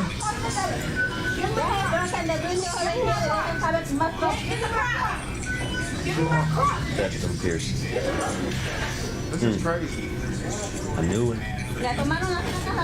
Look at these covered in white stuff. They need to be in the zoo somewhere. See, these are the people that, you know, Donald Trump gonna build something. He need to get ICE to get these people out. Right. I'm just being honest. If he gonna get ICE, now they going to mess around with good daughters. They really ain't, you know what I'm saying? Not saying all of them. But what about these animals? They gonna come for these animals next. Then everybody gonna take them seriously. Yeah, where's the love? Where's the love? Donald Trump can't do this. So they ain't saying nothing now because it ain't happening to the black community. But when they come get little Shakira and Riri and Shay Shay for acting a damn donkey, and come get little Tyreek and Messiah. You know, black women that name their kids shit like Messiah.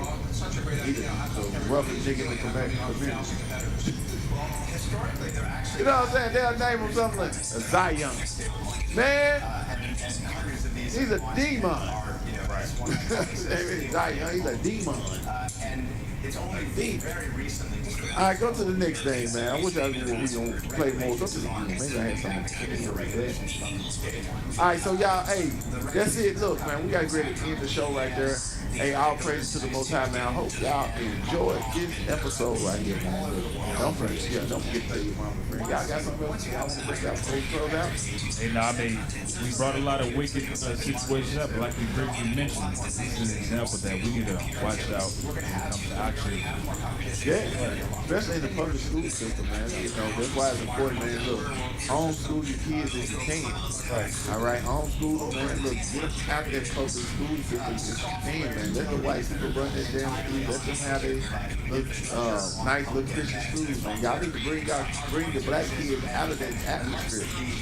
Teach them little bad jokers at home. Let them beat you up instead of going to the school beating up a teacher that got a degree and you know and she loves children and teaching kids. Your kids go there causing other kids not to learn.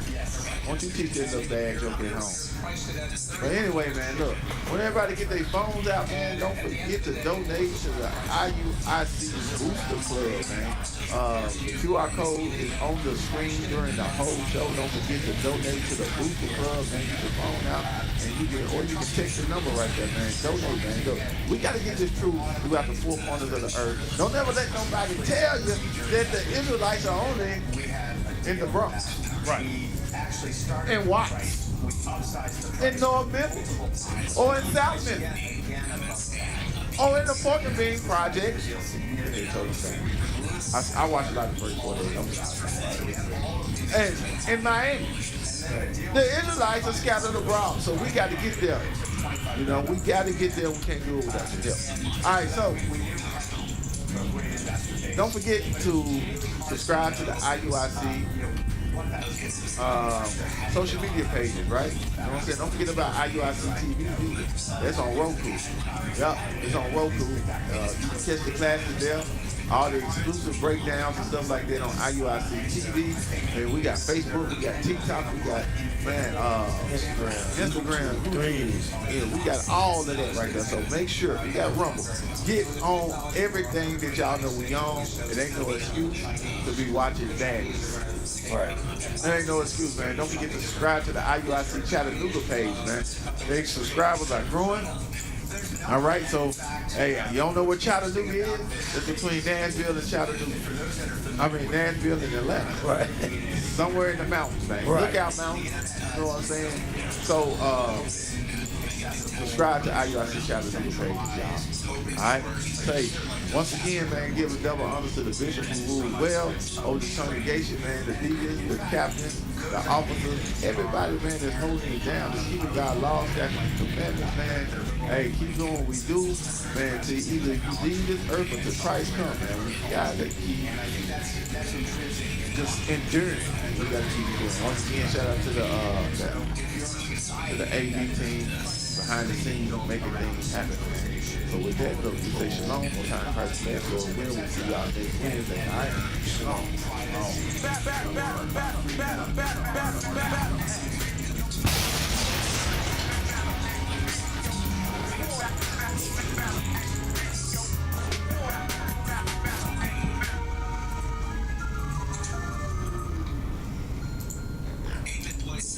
Television is sponsored by Wells Fargo.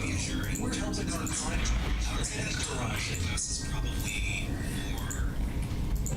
Wells Fargo relationship and how that story unfolded is a terrific business story. Wells Fargo has supported Blackstone on some of the most consequential and exciting investments that they've made. That's helping them deliver great returns for their retail investors and institutional investors. It is a case of iron sharpening iron, but importantly for those institutions, the vast majority of it is where they are. Saying that it's a good thing to have people that swap their virtual machines because there's information on the virtual machines.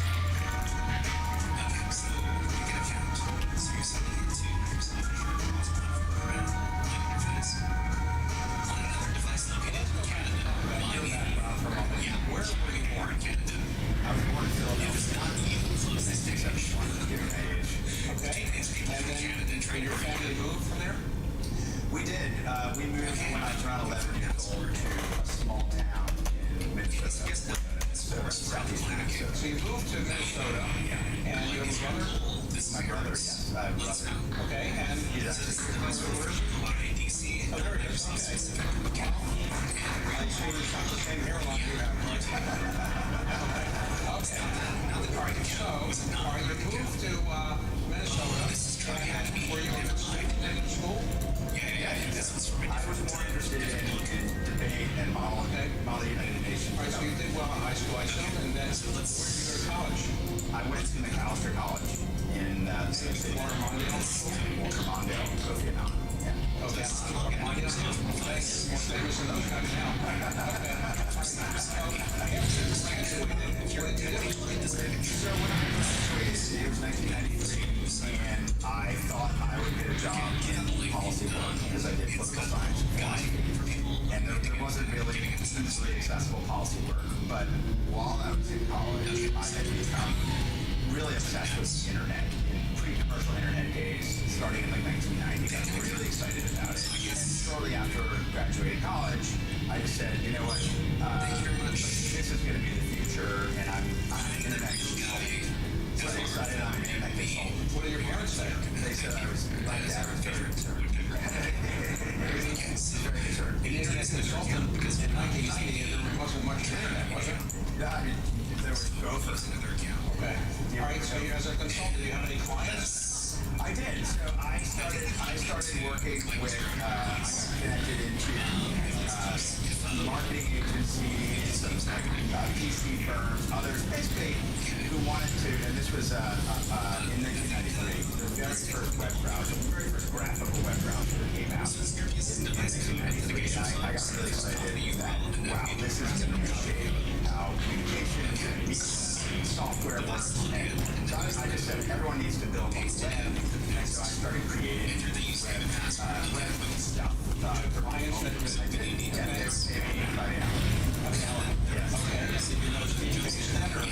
I of course knew Steve Case, but I didn't know personally until much later when he invested in my next company. Okay, so you started a company, another company, the internet consulting company. What was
all their contacts in Boston area. And so we actually said, well, we'll go to Boston. We had East Coast heritage as some of the founders of our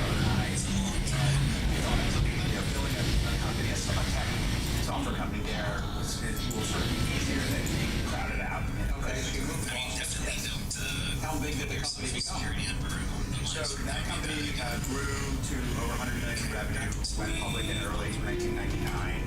So when the great internet global burst occurred in 98, 99, 2000, what happened to your company? We had a great franchise, meaning we had an incredibly loyal customer base, and over time, literally millions of developers using software, websites, applications, and we decided to merge with another internet software company called Macromedia that made some of the most popular tools for building the web and building content on the web. We merged the companies together to public companies. What was it then called? Alere Macromedia? It was just Macromedia. Effectively, You gave up the Alere name? Yes. Okay, and how long did you stay at Macromedia? For about 2 years. Okay, and then when you left, what did you do next? So while I was at Macromedia, I was the chief technology officer, and we released into the market technology called Flash. Many of you probably remember Flash Player. You couldn't use the internet without using Flash Player. Thank you. We actually, in 2002, put the best video technology that the internet has seen into Flash. And within a year, every computer in the world, 98% of computers in the world, played back video more smoothly.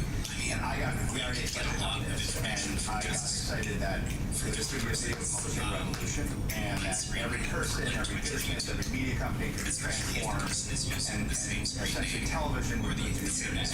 And so this was in 2002, in 2003. I left and then went as an entrepreneur in residence at General Catalyst. Here's the venture capital firm, venture capital firm in Huntington Ridge at the time. And they were a startup VC really then. And incubated this idea and then founded it officially in 2004. That company was Brightcove grew over the next half a decade. We had a successful IPO in 2012, and the company powered many of the television and media infrastructures for a lot of media companies, major brands, and others. That's a lot. And so is Brightcove now been bought by somebody else? It has been. Private. Okay.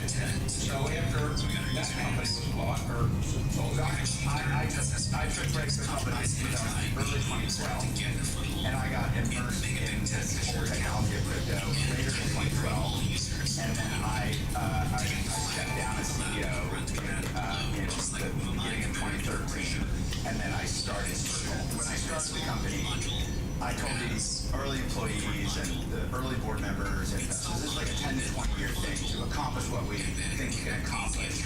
And now when I look at where we are, where I look at where I see the progression of this technology and the future impact, and I'm like, there's another 10 to 20 years here. So I'm trying to build a very long-lasting institution, and I think it can be fundamental to changing not just the financial system, but the way the broader economic system works.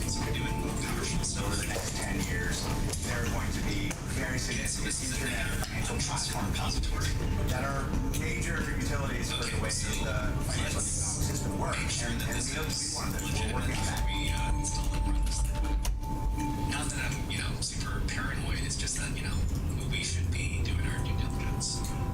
People have accepted the idea you can move value from one side to the other very rapidly, maybe quicker than banks can. What is inning 2 and 3? What are the next things you're going to do to build all this? The kind of first order of business is how do we establish sort of very safe forms of money, what I call full reserve money, not fractional reserve money, so fully reserved forms of money on the internet. We're getting there. And the idea behind this is general purpose, general architecture of money. And as I like to say, USDC can be used to make a micro payment between two AI agents at a fraction of a second and a fraction of a cent. And it is being used that way.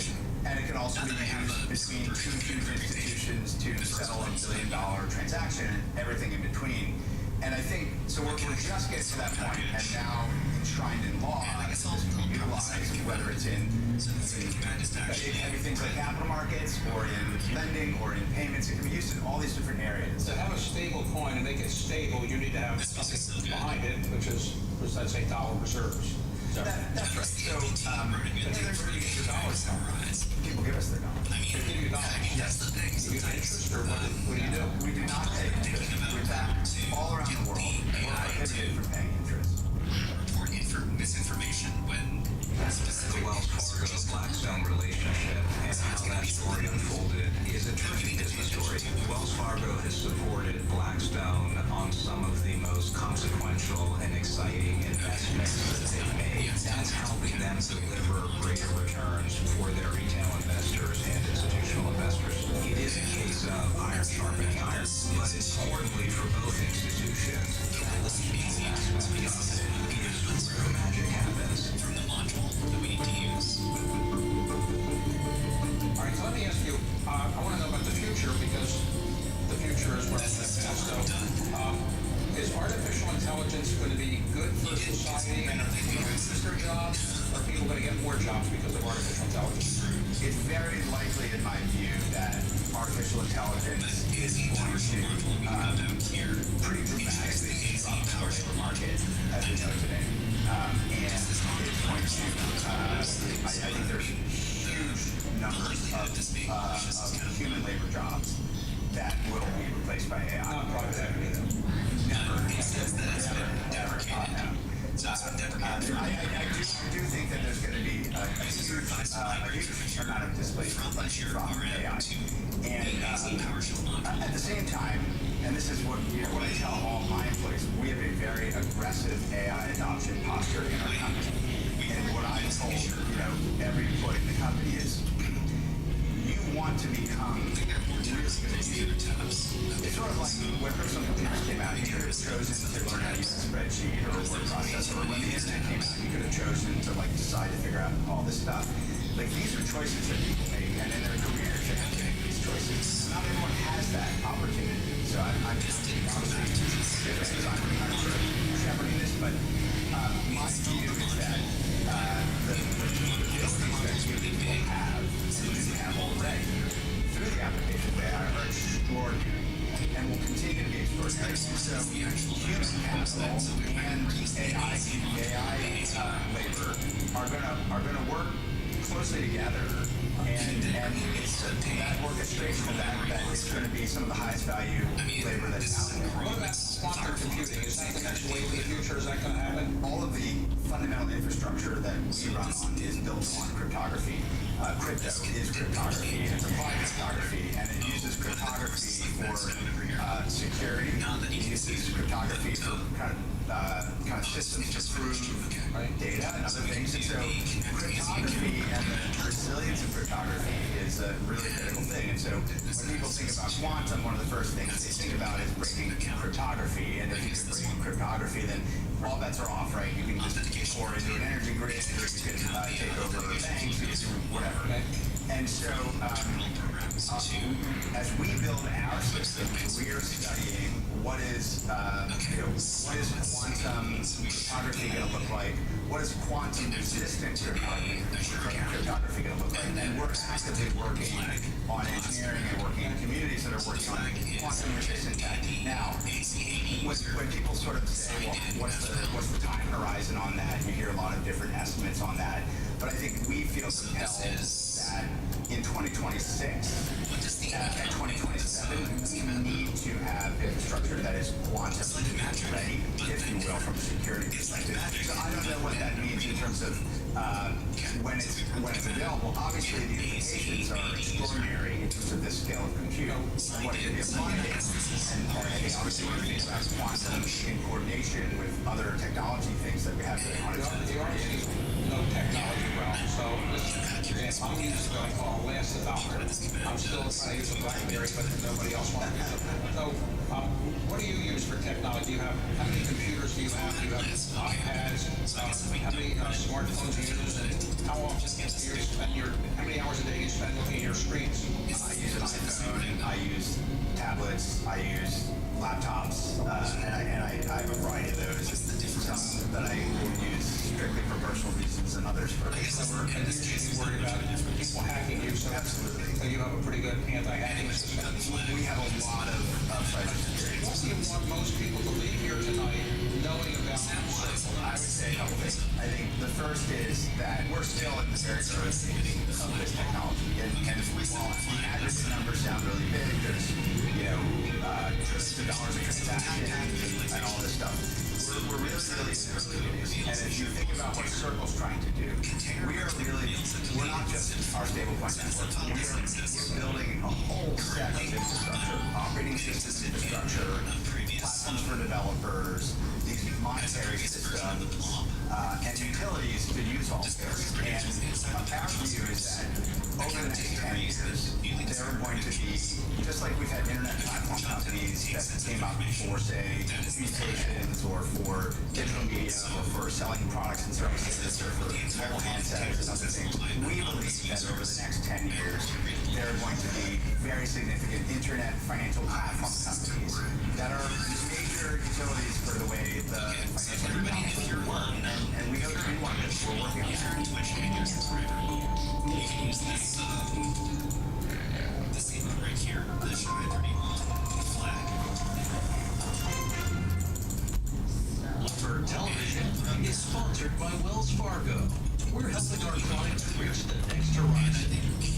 You do need to be subscribed to be able to use it. We started on this journey is the simple idea that we do today. We just finished this access to returns, diversification access from alternatives. And this mutual respect for trust between Blackstone and Wells Fargo is really special. And when I look out over time, that gives us a lot of confidence. What's our business about people's retirement? Yeah, that's a think about a mission-based firm like ours. Yeah, it's very exciting. Here it is. Let me grab that flag. So our flag is here.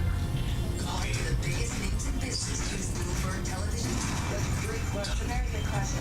Great question. I so appreciate that question. Good questions. Bloomberg Television. Top expert. Great questions. Welcome to Bloomberg This Weekend. Breaking news today from Wall Street to Washington. We're going to get some key reports. Everything you need to know before the markets open on Monday. Introducing Bloomberg This Weekend. Bringing a little Bloomberg into your weekend routine. 50 seconds. The problem we've got as an industry is when the government overtaxes and it's at a tax of 50 or 40% of net gaming revenue, what happens is it makes it start making it uneconomical for the regulators and operators like ourselves. And then you land up with customers land up going to the black market, and the black market don't pay tax, do whatever, and there's no customer, there's no responsible gaming, and the fiscal of these governments don't collect any money. So it's finding a balance between overtaxing and then not regulating. Anything from 15 to 25% of the net gaming revenue paid on tax is probably the right number. And when you start going above that, the metrics start becoming a bit more complicated. These are not house servers, but these are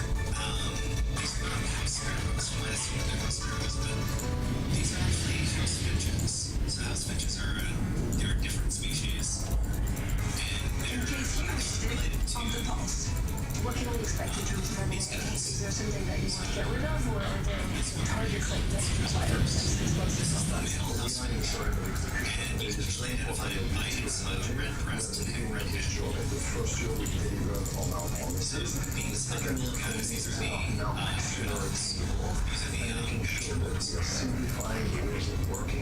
this is my first time I used to be that's done with this semester. I don't have all of this, you see. Are you talking about cybersecurity? And we will always kind of cybersecurity. Planet goes down on access. Okay, so somebody has to where the box was where you're good, like like dating minority, like bringing and how similar it is live every week. Active Directory. Because Active Directory is the other big infrastructure that Microsoft computers have. I've heard that they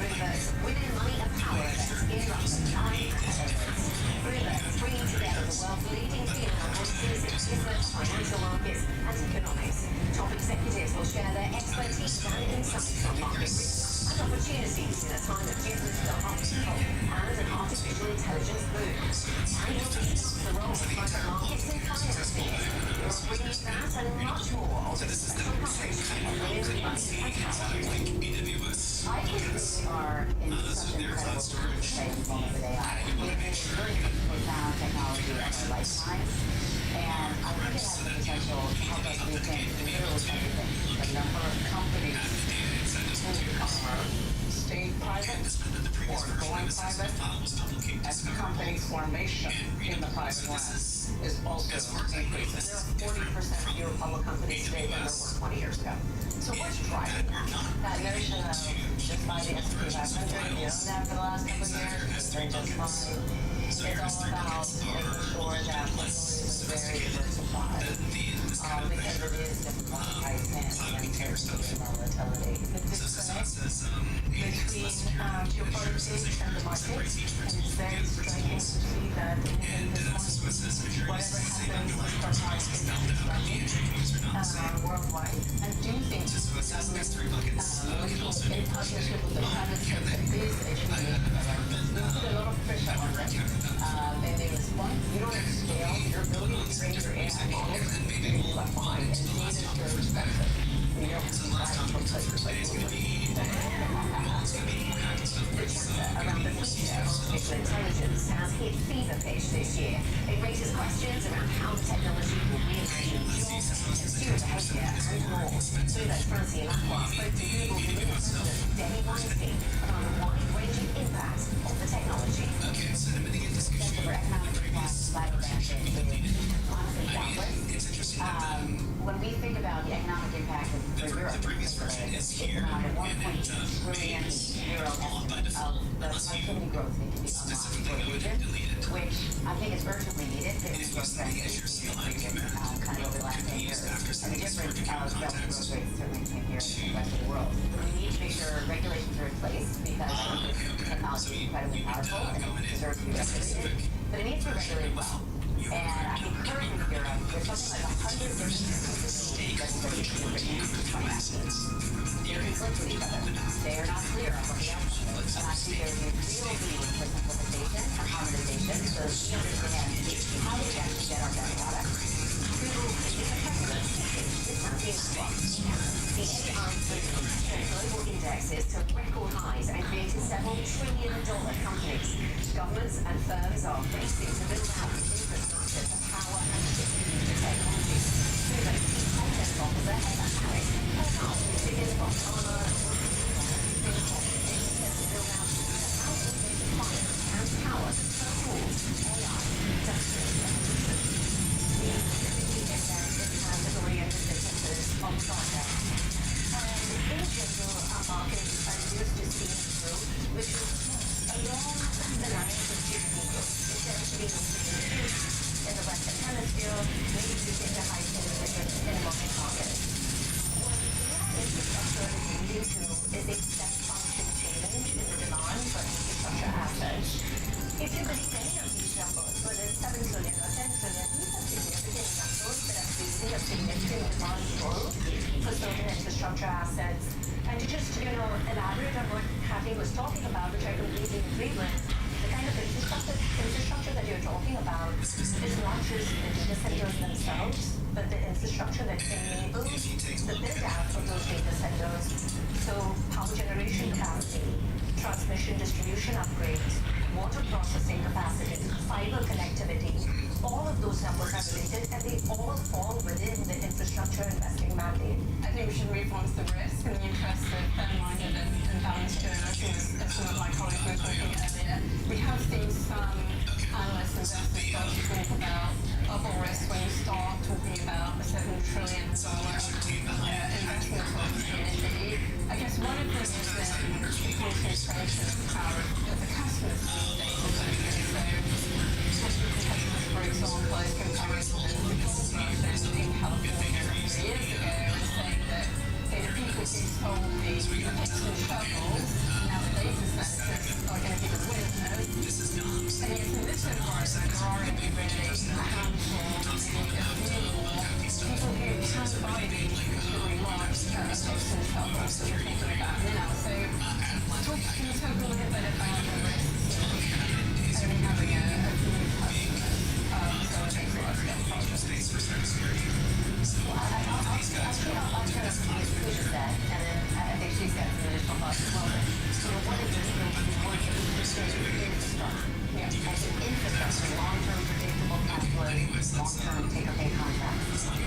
that entities have a lot of mitigation built in to any type of food buildup spec. And so if you go back to those days, in the beginning had about numbers, all they're doing is the backup, right? This is the infrastructure of this. And so it should have an infrastructure characteristic in order to mitigate that.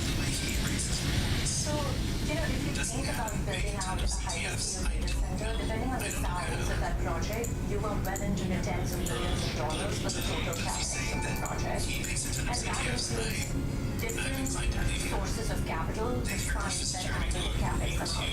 It will include project financing, it might include junior debt or subordinated debt, deferred equity, and then equity.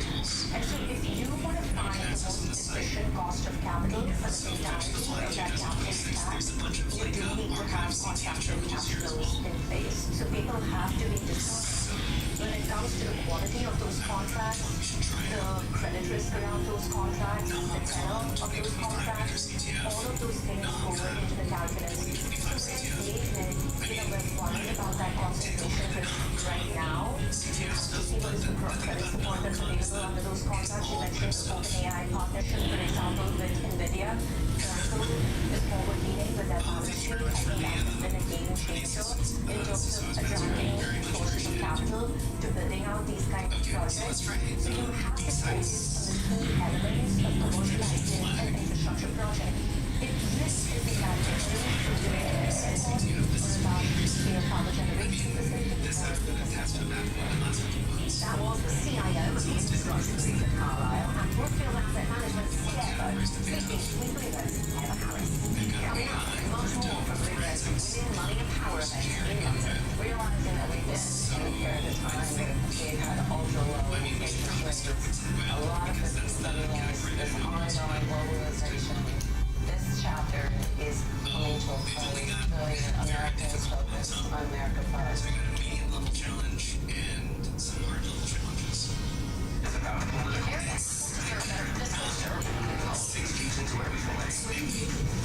Climate change or the economy or of course elections.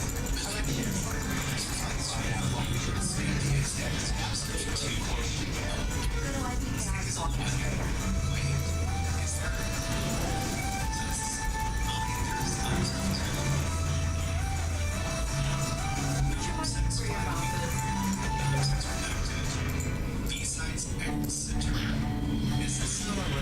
We're not just in your corner.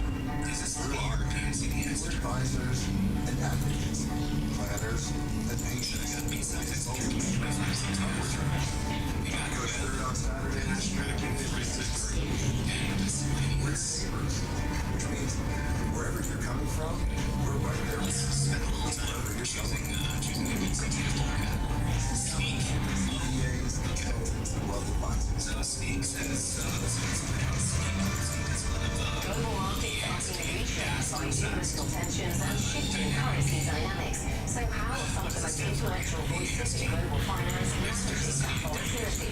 Bloomberg's Francine Vancourt put the question to the CEOs of State Street Investment Managers and leading global asset managers, Clinton Temple. If we need to get around what are markets most underestimated in terms of your risk factor? On balance, we're actually very constructive about the markets, and we're calling for a soft landing in the U.S. We think we can do some of the jobs.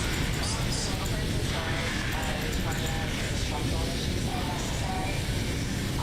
And we're also working our way through all the expectations. So that's really that's the piece of it, which is realizing that we've been in a period of time we've had ultra low interest rates. A lot of this ongoing globalization. This chapter is really America's focus on America first. And so that notion of just buy the S&P 500, if you own that for the last couple of years, then just fine. It's all about making sure that portfolios are very diversified because it is difficult to understand. So I don't have necessarily a risk that we don't think the market is thinking about, but from a perspective of investing, holding gold, holding cash, holding private markets, being deliberate about all of that is a very important way forward. Is there something you want to know? I would just add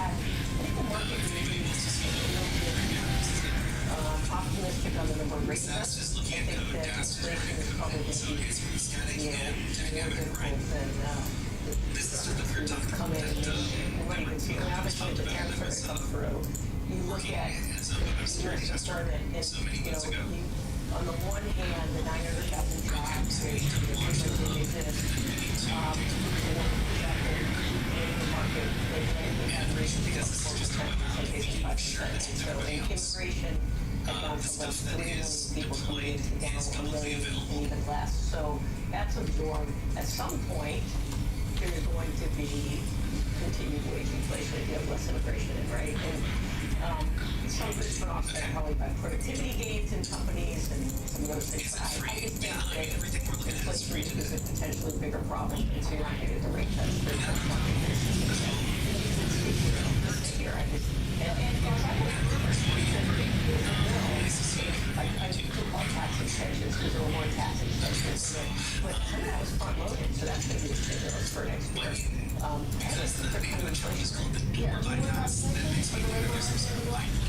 going to disagree with you. Okay.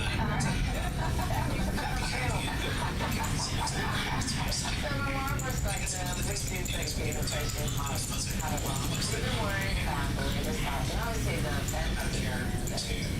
And from our perspective, yes, we've seen inflation. The services side of this when you think about housing and rentals, you see that really coming down. And so inflation, in our view, this time last year, we think it's 2.8% this year, 3.6% next year, and wage rate growth is unemployment is it's not going to impact the consumers. And that's one of the reasons why we're optimistic about the U.S. equity market. The only thing that's critical is that any law that's happened, we think we're calling for another 50 basis points this year, 50 basis points. First half of next year, really getting to the global rate closer to 2%. We think it's more sustainable because of the economy. I know the Fed drives everything, but I mean, sometimes it makes everything that's going on with politics, China, that there's multiple wars, multiple funds, debt concerns with the U.S. shutdown, experience that the markets are a little bit too focused just on interest rates. The consumer's still doing great in the U.S. I mean, they're still spending, and actually, you look at the market, I mean, earnings are pretty good. Still pretty good earnings growth. I think there are segments that some of the policies are really hurting. I think like agriculture, hospitality, some of those things. But in general, the market's still, and the economy's still really strong. So I'm putting on the side of saying that we're going to have good markets here, and that's just, again, that's why I think we'll have a little bit more inflation than the Fed. So I would put this to 25 basis points this year. I mean, there's not a single day that goes on without talking about private credit, private market. Is there anything that we're underestimating? Actually, needs a rapid, very rapid growth. I mean, we can try. I would say with private credit, again, remember that banks used to be the lenders. Capital requirements were such that they've changed it, so now that's shifted into the private markets. I think the key, but this is consistent with any credit. With credit, you always have to balance the opportunities, right? So right now, even the high yield market and even the private credit market, some portions of it are priced for perfection, right? Like people are optimistic about the economy, there's a fixed income market. So you have to find the opportunity, and the key, I think, is to remember that private credit is a liquid, and therefore you have to get a premium. You should get a premium for that. So kind of demand that. And when we're talking about credit, not yet. What I've said, one thing that is a concerning trend is as we get to these perpetual products and drawdowns, it's always a capital in the because sometimes you're better off saying, well, you're not getting the because you should for it. So I think that's just a trend that we should apply. The CEOs of State Street Investment Management and Franklin Templeton, speaking with Bloomberg's Francine Lacroix. Coming up, much more from Bloomberg's Women, Money and Power events in London. Look out for the Empire 6 Day. There are more public private being done in the last year. We've done 25 in the last year just opposed to contacts around the world, right? And it's because you can do some of that change every day. Properties everywhere for today. Nothing worse than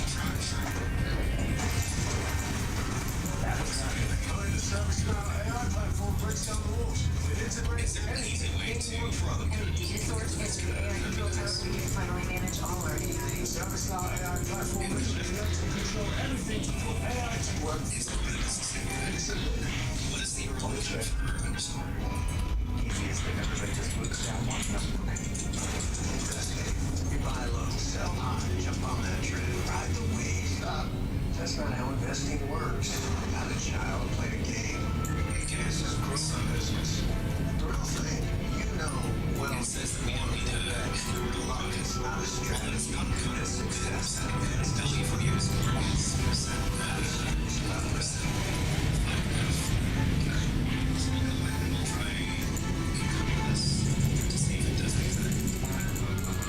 Today's home improvements, like going from this to that, and need the funds quickly.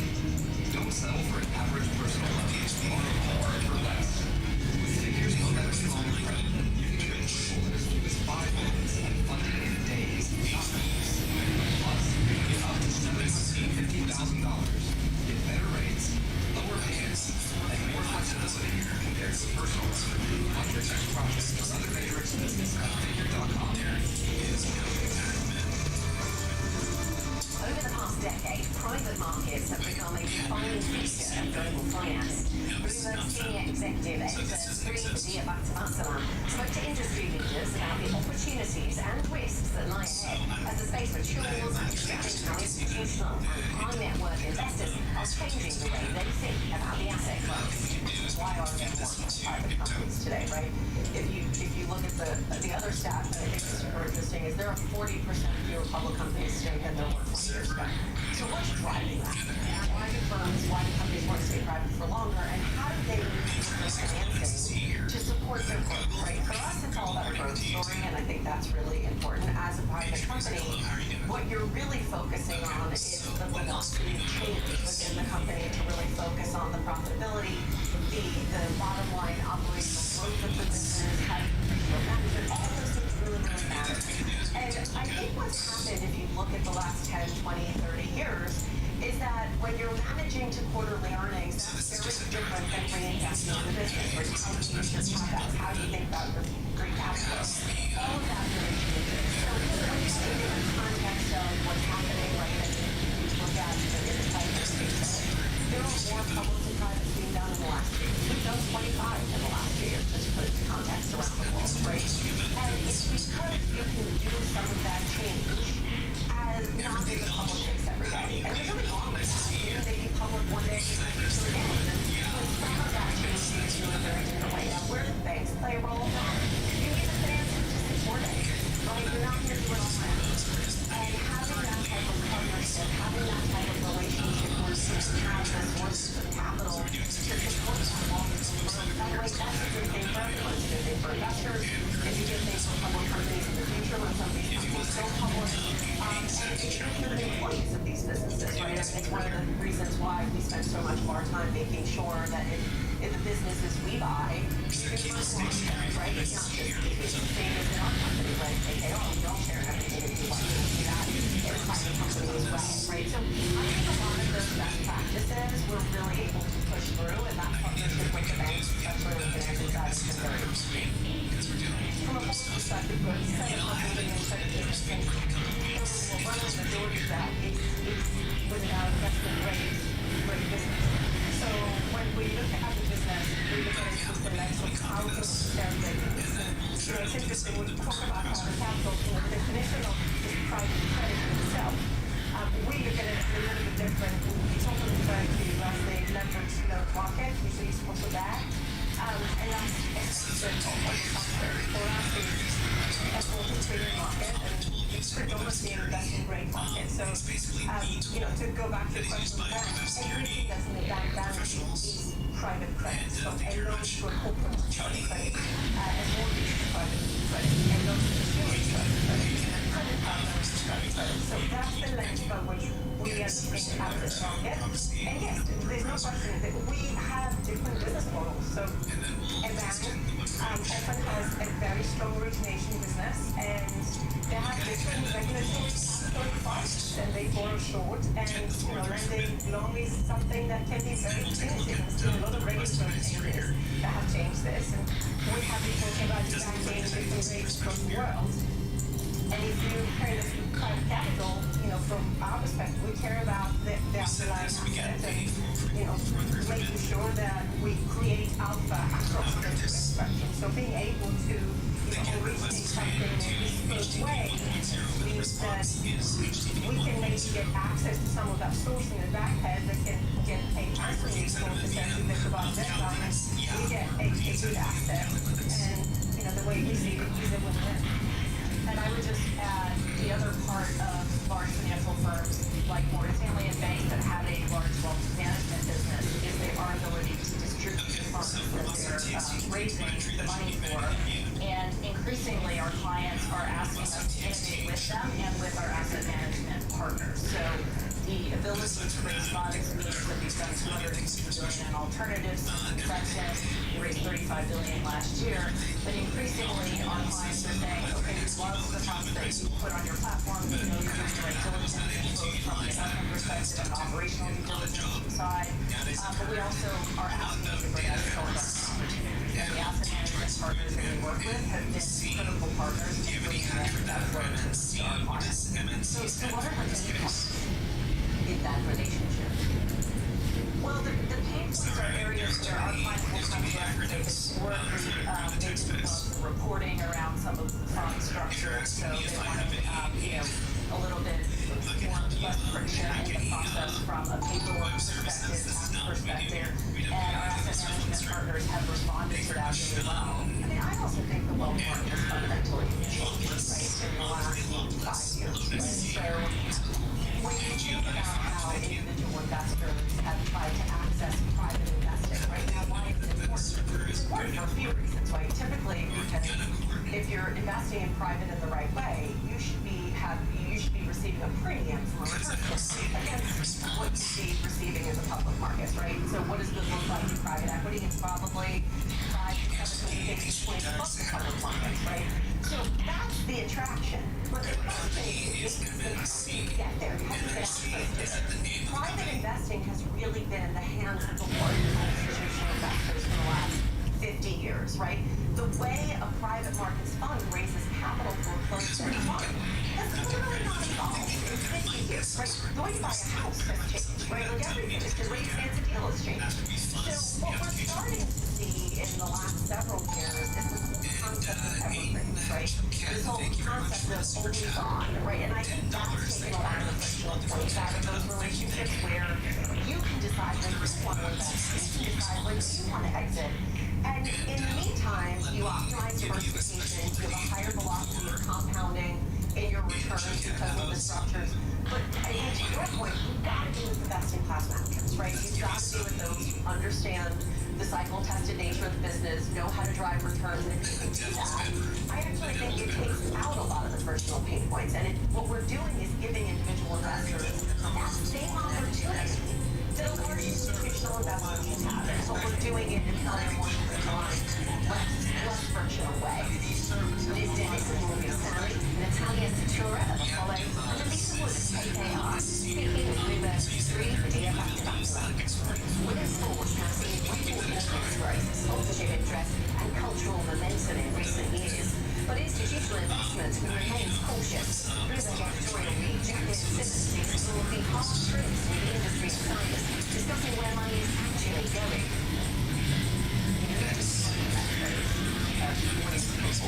That is actually in this country at the moment. It's the fastest growing sport and participation is up in this country. The interest that is around women's football is at a real moment. We're at a real moment in time to capitalise on it. And if I was an investor looking to come into football in this country at the moment, I'm certainly considering women's because I don't have to invest an astronomical amount to become best. You know, to me, what I'd say, to be winning Champions League. Whereas if I wanted to do that in men's football in Europe, that's going to cost me a lot of money. You know, that's a high risk investment.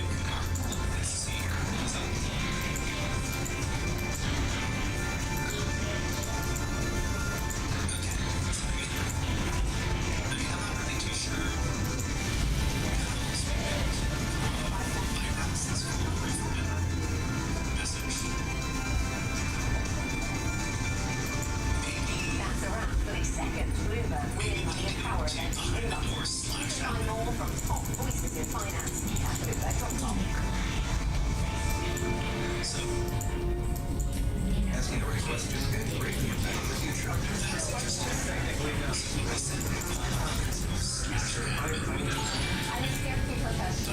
Professionals are committed to acting as your best scientist. That's why it's gotta be. But if you're a yes, this shirt is a must. $20 for shirts with Westinghouse. Going up the shirt that's on. And now, I don't have to worry. I got sit-up time, and I switch from regular polos to this. The brand is called Collar Control. They make a regular stretchy golf shirt, where the top has a full collar. I got rid of so many problems by a brand. No dry cleaning needed anymore. I'm free from uncomfortable moments. As a color stays stiff all day. Get 20% off today using code TV at collarcontrol.com. You deserve a happy, healthy one. Sure, no matter what space. One where you can stay for a little. And pink, has everything you need for a healthy show upgrade. Standing desk, ergonomics, accessories, work well, and right now, you can save 20% sidewalk at Barry Restaurant. Can you please submit your business name? Have those accessories. Hi. Can you submit your business? I guess then trying to figure out whether or not this is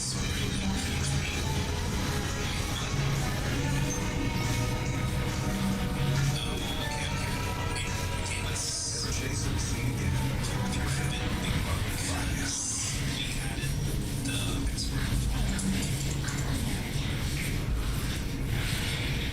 Yeah, this turn's okay.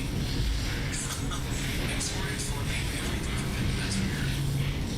Hold on, let's go back. We got a juicer and a steamer. But our favorite appliance is our Aquasana filter. It makes all the water that we drink and cook with cleaner and healthier. Tastes better, too. Aquasana.com. That's very forbidden. This season who's coming out is the best way to watch ESPN and other top sports networks. Plus, get coverage of your local teams all year long. Start watching at FuboTV.com.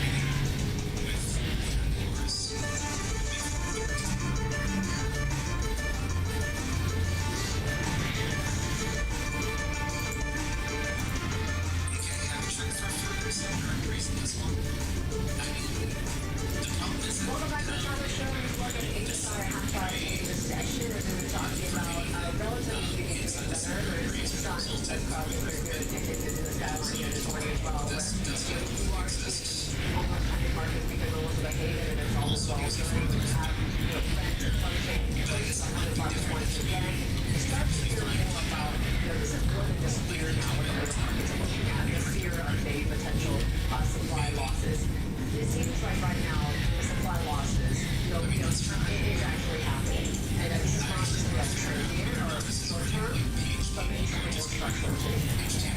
It is. And I mean, we first need to get over the fact that it's hard to come by supply. And if you are able to come by supply, you still have to get a massive premium before you actually get it, right? So, funny how they made our percentage change. Oil was very interesting in the houses. Yeah. And this dropped to 85 as a good day. And that's 40% out of the state. If you think about it, this inflation thing is here, and 3% more. Let alone 150, right? And some of those forecasts coming through on CA, look at comments, worst case 108 is now has been moved back even further to 150, 160.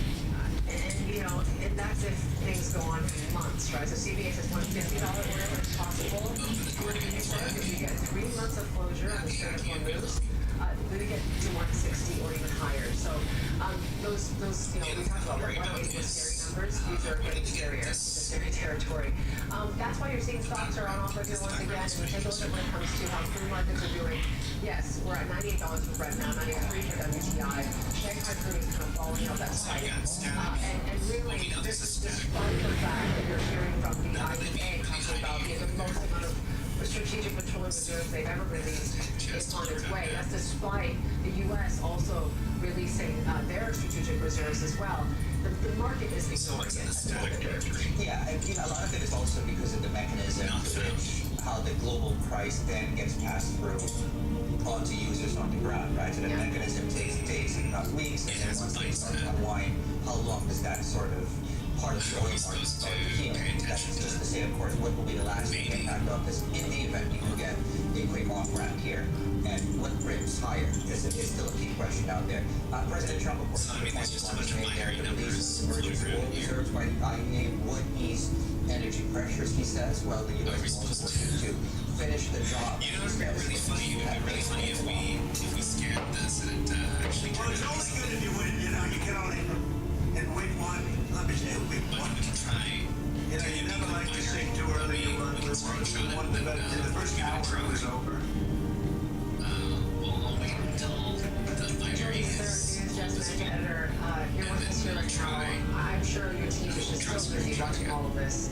What's the most important thing to watch, you think, when it comes to Iran now? I mean, look, I think at this point, you can listen to all this rhetoric coming out of Donald Trump, but as we know, Mr. Nellis is just going to kind of like put this to the side, because at the end of the day, the thing that matters to investors, to markets, is the fact that the Strait of Hormuz is still basically closed.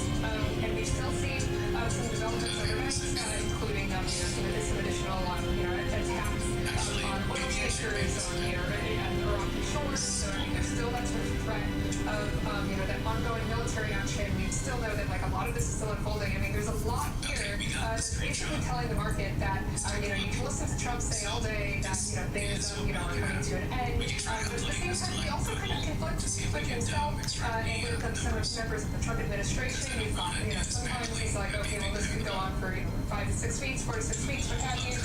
Then he also said, there's not necessarily a timeline. So the market's looking at that and saying, well, it's really difficult to figure out how to interpret this, how clear everything is, and at the same time, you've got military strikes still going on, and that threat to supply that just continues to persist. Have they, I don't know how to phrase this question, have they spelled out what a win looks like? I mean, at this point, it's still really, really difficult to kind of tell because, you had, before the new Supreme Leader was chosen, the old Supreme Leader, who Donald Trump also said repeatedly in the past, that it is an unacceptable choice. You've that idea of regime change that's kind of entered the equation, obviously, that's kind of, not necessarily resolved, potentially in the way that Trump ultimately wants to see. So it's really kind of difficult to see what exactly that looks like when, again, you do have some of those conflicting messages. I do think at the end of the day, obviously Trump continues to project this kind of confidence over where exactly things are headed. But again, as we've seen, you haven't really seen that kind of, unfold on the ground. I think the other thing that's really worth pointing out is that, at least from the Iranian side, one of the things that they want to see in order to bring forward the ceasefire is a pledge that even after the war concludes, they're not going to see additional attacks from not just the U.S. but Israel as well. And that seems to be something that they're not entirely confident the U.S. can actually secure if there were to be a ceasefire. So I think that that's another part of this too that just really, continues to, hate to belabor the point, but the uncertainty is such a massive part of this right now. Jill, thank you. Jill Deese is there, News Desk Managing Editor, on all things related to Iran here this morning. You can also check out this piece from our team at Bloomberg Economics, right? So they're modeling out what this could look like if we're talking about just days or weeks.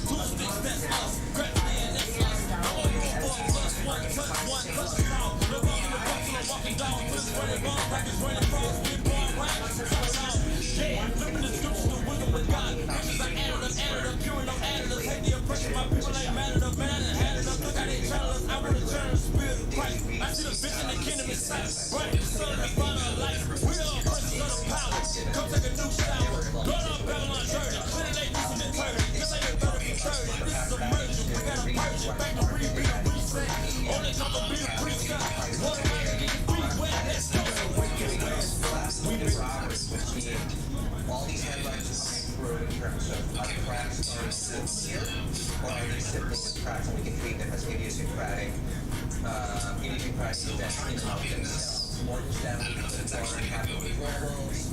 You have, of course, major companies who put in place measures to, I guess, limit. Looking at the chart, you tie that into, when you make a loss, you say, yep, this working in my favor. I just learned something. I just kept saying, I'm gonna make $1 million trade. I didn't say I'm gonna make $1 million trade this year. I didn't say I'm gonna make $1 million trade last year. I just kept saying, I'm gonna make $1 million trade. And I didn't force it.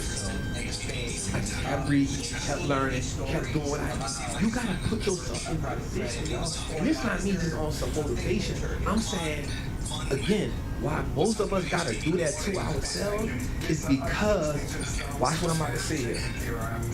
Watch what I'm about to say here. We gotta create a new belief that takes control of the old belief. Ooh, somebody hit me with that. I'm a money maker and a wealth builder. Let's go. Right? So here's what we have.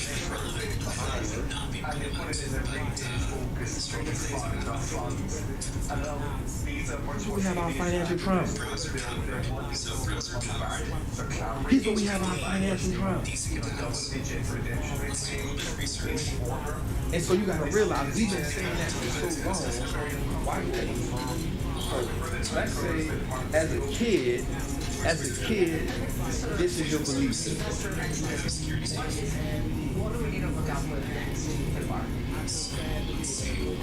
Alright, this is where you fall, get up. You even think you can fly. You do crazy stuff like putting capes on and you hop over stuff you know you really can't do and you can like, I know I can do it, right? As a kid, you had these ideas that you could do crazy stuff and you don't even embrace fear.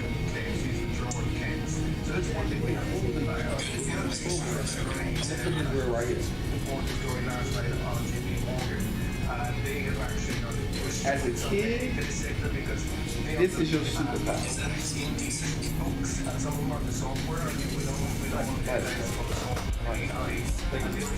think I right here. Something like that, y'all help me out.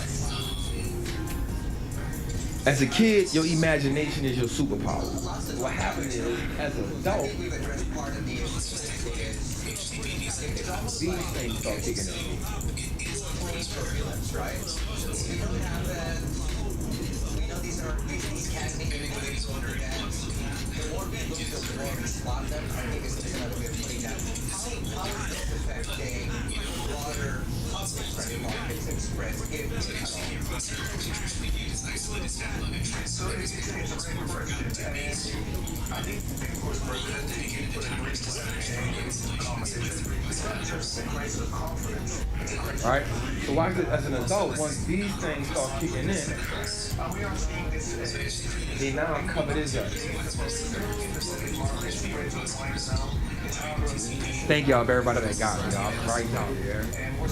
And so now fear, doubt, build, stress, loss, comparison. These things start now taking over. And now you lose your imagination. And so because you lose your imagination, watch this.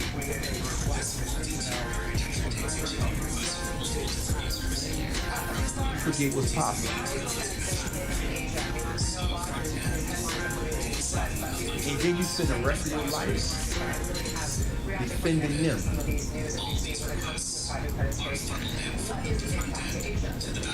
So I need everybody in the chat right quick to say something with me. I will dominate trading. Everybody in the chat to say that with me. I will dominate trading. And this is not me just trying to hype you up. I just want y'all to know something, man. Born Wall Street Chapter, yo. At 13 years old, man, I was homeless, man, in New Orleans, bro. Not because my family, my grandmother passed away, my mom went to prison, I was living. At 16, y'all went to prison. I was trying to 10 years, but I'm not trying to glorify that. I didn't get my I got my GED in prison, y'all. So with 1,500 people on this chat, I'm gonna promise y'all, all 1,500 of y'all smart. Even my man who made the 10 bill, you know he's smarter than all of us.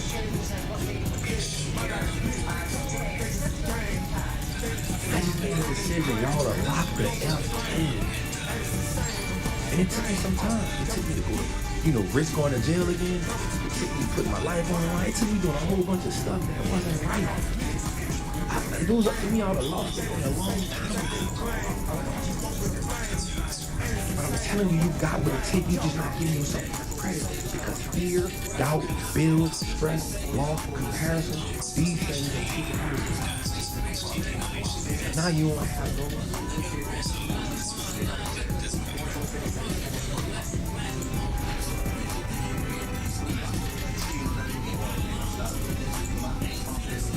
And so I'm gonna be honest with you. Some of y'all are smarter than others. Some of y'all, with the right training, the right books, you gonna get it in 3 months. You gonna get it in 3 months. You be like, bro, why I ain't been doing it? Some of y'all, you gonna get it in 6 months. Some of y'all, it's gonna take you 2 years. So what?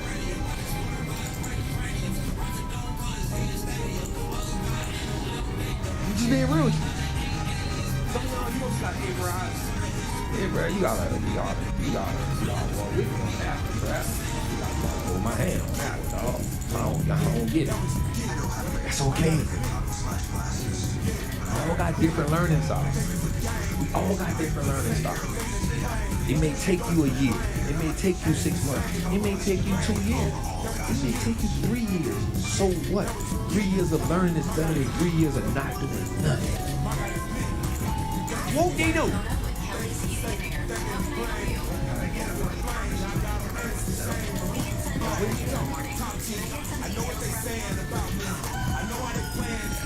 Three years of learning is better than 3 years of not doing nothing. And if you know you're still in the learning phase, guess what you do? Every trade is a downside. Every trade is a small trade.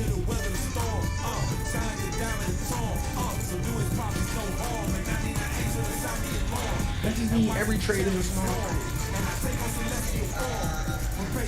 Everybody keep asking what book. I'm gonna be honest with you. Any book. Book on trade. I like about trend line. Trading on specific things. That's what. It don't matter what book you get on trade. That's what you gotta do. You gotta read a lot of them. Every book gonna teach you something different. But I'd rather you read one book 3 to 10 times than read 10 different books. Pick one, read it 2 to 3 times. Because the first time you read it, you like, oh, that's good. The second time you read it, you gonna pick something else. Here's what I always say when it comes to reading. Use a highlighter, go with the use an ink pen. Underline everything you see. The second time you read it, use a highlighter. Highlight everything new you learn. The third time you read it, use a different color highlighter. I promise you, when you go from the first time to the second time to the third time, you're going to have different stuff that you highlighted. That's my method when I read it. The first time I use the ink. The second time I use like a green or blue highlight. The third time I use like a yellow highlight. That way I can know how much I've learned and what I missed every time I read the book. People ask me what book, if you a trader or something, put your favorite book in the list. There you go. Boom, you got all that category. Come back. Every time you go and find another book, come back to this one right here. Every time you go and get another trade book, come back to it. So let's help everybody in the chat. Everybody's saying that I'm dominating trade. Everybody's saying that I'm dominating trade. Everybody's saying that I want everybody to drop a favorite trade book in the chat and help somebody out. Reminiscent of a stock market. Yo.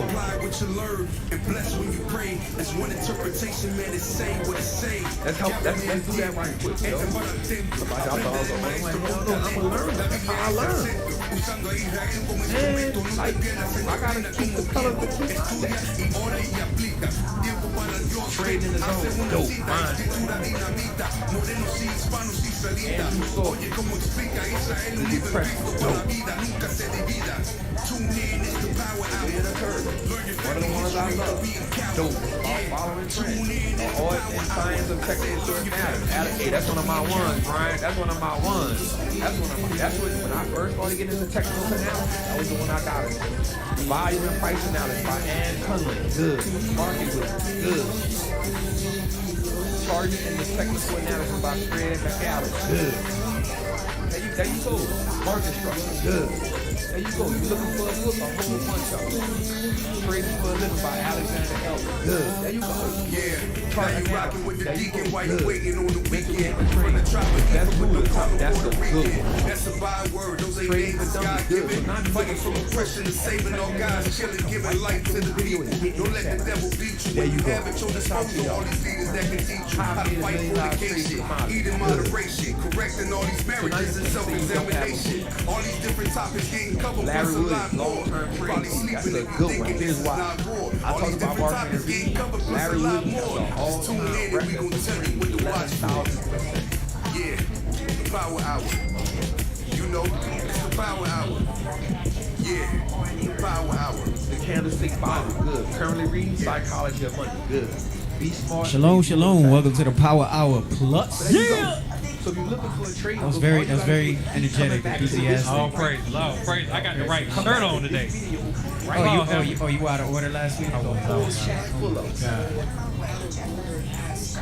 But that was last week. This week, we in the game. That's it. How y'all feel? Y'all feel like y'all getting value out this lot? I'm digging Yash. I don't know what's going on here between you two. You're not even sitting together today, and now you're bickering from across the way. I don't know what's happening here. No, this wasn't planned. I'm Deacon Yashua. I like to read from great people. All right. Yeah, I'm off to Ruvain. You good? No, I can hardly hear. I feel like there's something going on in the mics, but I guess they can hear us. Nobody said anything. I can hear you. Yeah. I don't know why. Maybe raise my volume. Maybe the music volume was. I want everybody to say something. I will dominate trade. Test. Okay, that's better. Everybody in the chat Now I say can that. I will dominate. It's weird because the music levels were Trying to say it. But that always Right. happens. I I think need you there's to say the decibels. Make you say something after that. I think my ears are old. I'm gonna make you say You're something. not more than after halfway done. Thank you. I mean, and that's what the Lord gives me by reason of strength. Yeah, bro. I'm more than halfway through. Well, how old? 42? No, you halfway. I said I'm more than halfway. I will dominate. I'm more. trade. I'm beyond. Say that with me. Unless I live to my 90s. You might, man. It's possible. Well, that's if life lasts. Who knows with everything that's going on, what's going to happen. You might be one of the ones. You know, I got my memento mori and stuff like that, so, you know, I'll be sitting there like, damn, I'm more than halfway. Alright, so here's the next thing I need you to say. I When you're am young, you don't think about it at all. a 7-figure trade. To the mean. Not that I'm like, So I got a couple people in the Patreon that it's not hit sick. 7-figure. Salute to y'all. I ain't gonna say no names. Right, they was in it. But I want you to say that. I am a 7-figure trader. I think maybe because I probably wouldn't look at it that way if I am wasn't an 8-figure trader. Now, if you ain't never hit 7 figures, I want you to start there. If you ain't never hit 6 figures, I want you to start there. I am a 6-figure trader. I want whatever your next Put level into is. the mission, Think about what I'm saying. and we Whatever have your enough next level time. is, say that in the chat. I That's am a big. 6-figure That's a trader. big. I'm a 7-figure trader. I am an 8-figure trader. Whatever your next level is, I'm not trying to limit you, but I am telling you that once you hit one goal, it's easier to hit the next goal. I heard you did your thing last week. Yeah, you know, I was on my. I am a 6-figure trader. I am a were you? 7-figure trader.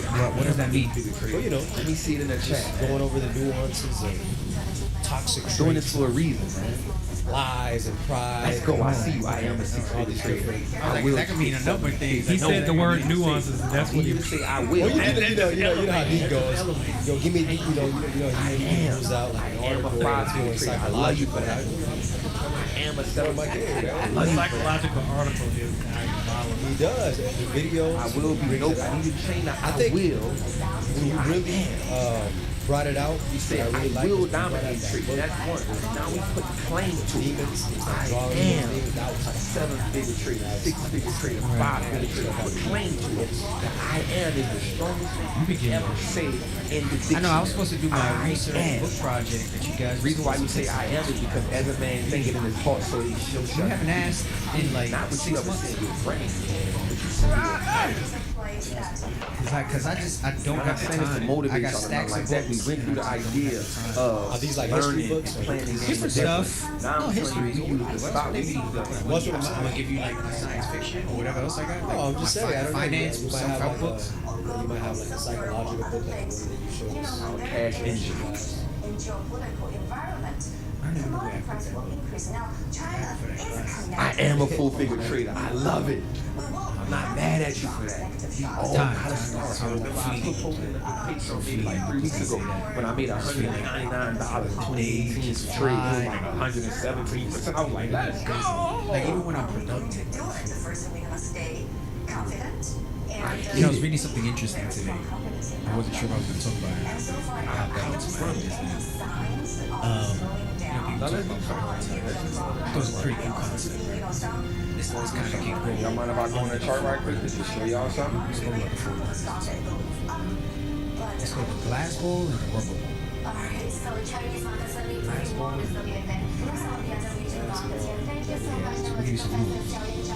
I got you. We got some vegan stuff. Listen, we just talked to the chef. I'm gonna give Elaborate. you I'm gonna give you some nuance. I'm gonna give you some nuance. Shout out to Jude. It says whenever you have all this stuff like in front of you, I definitely looked at y'all. In case y'all don't know, we have or even in a passive sense. the Make Your First Trade event coming up March 19th. And this is why I say it was under the 4 burners because you know you got those 4 areas that you got to kind of never really turn off, but kind of lower I'm down. just saying this because the person said about the Make Your First Trade event. But within I wasn't those, gonna bring it up. When that person said, I got it. you got to decide, right? So what's the characteristics of a rubber ball? I got you, fam. It bounces back, right? Those are the tasks that you know that if they don't necessarily get done, or something that Make you Your First put Trade off, event. Come lock in. it's not like, you know, March life or 19th, death. It's March not 20th, going to be March real, 21st. have a real negative in Atlanta, impact, right? Georgia. Because it Comes bounces with a back, work like you can get to it print out, later. and comes with And then the glass bowl, what happens if you drop the glass bowl? some replays. So yeah. Depends on the surface. See, you trying to get nuance. You're not there yet, bro. You're not there yet. He was trying to be deep. Put him in the bathroom. Damn.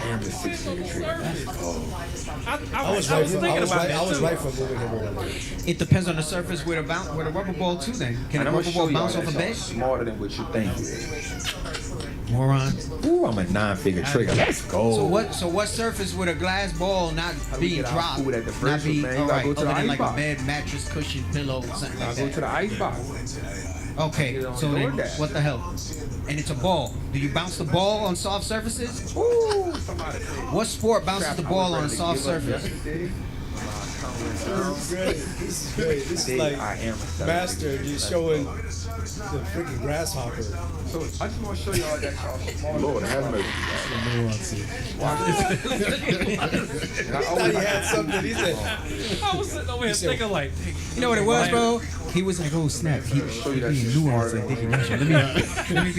Let me be nuanced. All right. Matter of fact, I'm gonna show you something. I don't like no parts. Wow, bro. man. but you didn't finish before you entered. So the glass ball is gonna be those things that you know that if they don't get addressed, like things fall apart.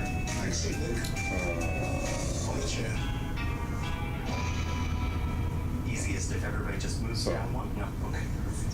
I'm gonna take everything off this screen. I just want to show y'all something right quick. Show y'all that you're smarter than what you think you are. Watch this. Y'all can see the screen, right? Y'all can see the screen. Place has seen better days. Y'all see the screen? Everybody see the screen? Everybody see the screen?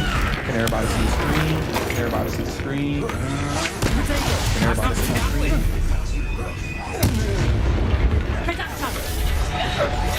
Expelliarmus!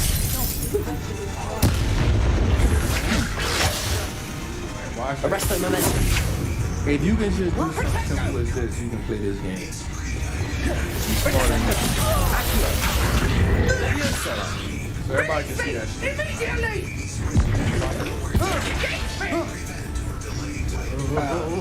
That's the very top.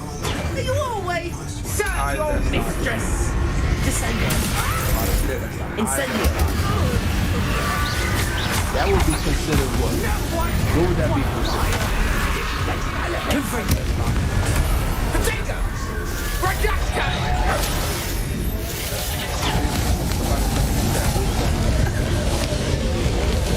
The highest that stock has ever been. This place has seen better days. I know what you did.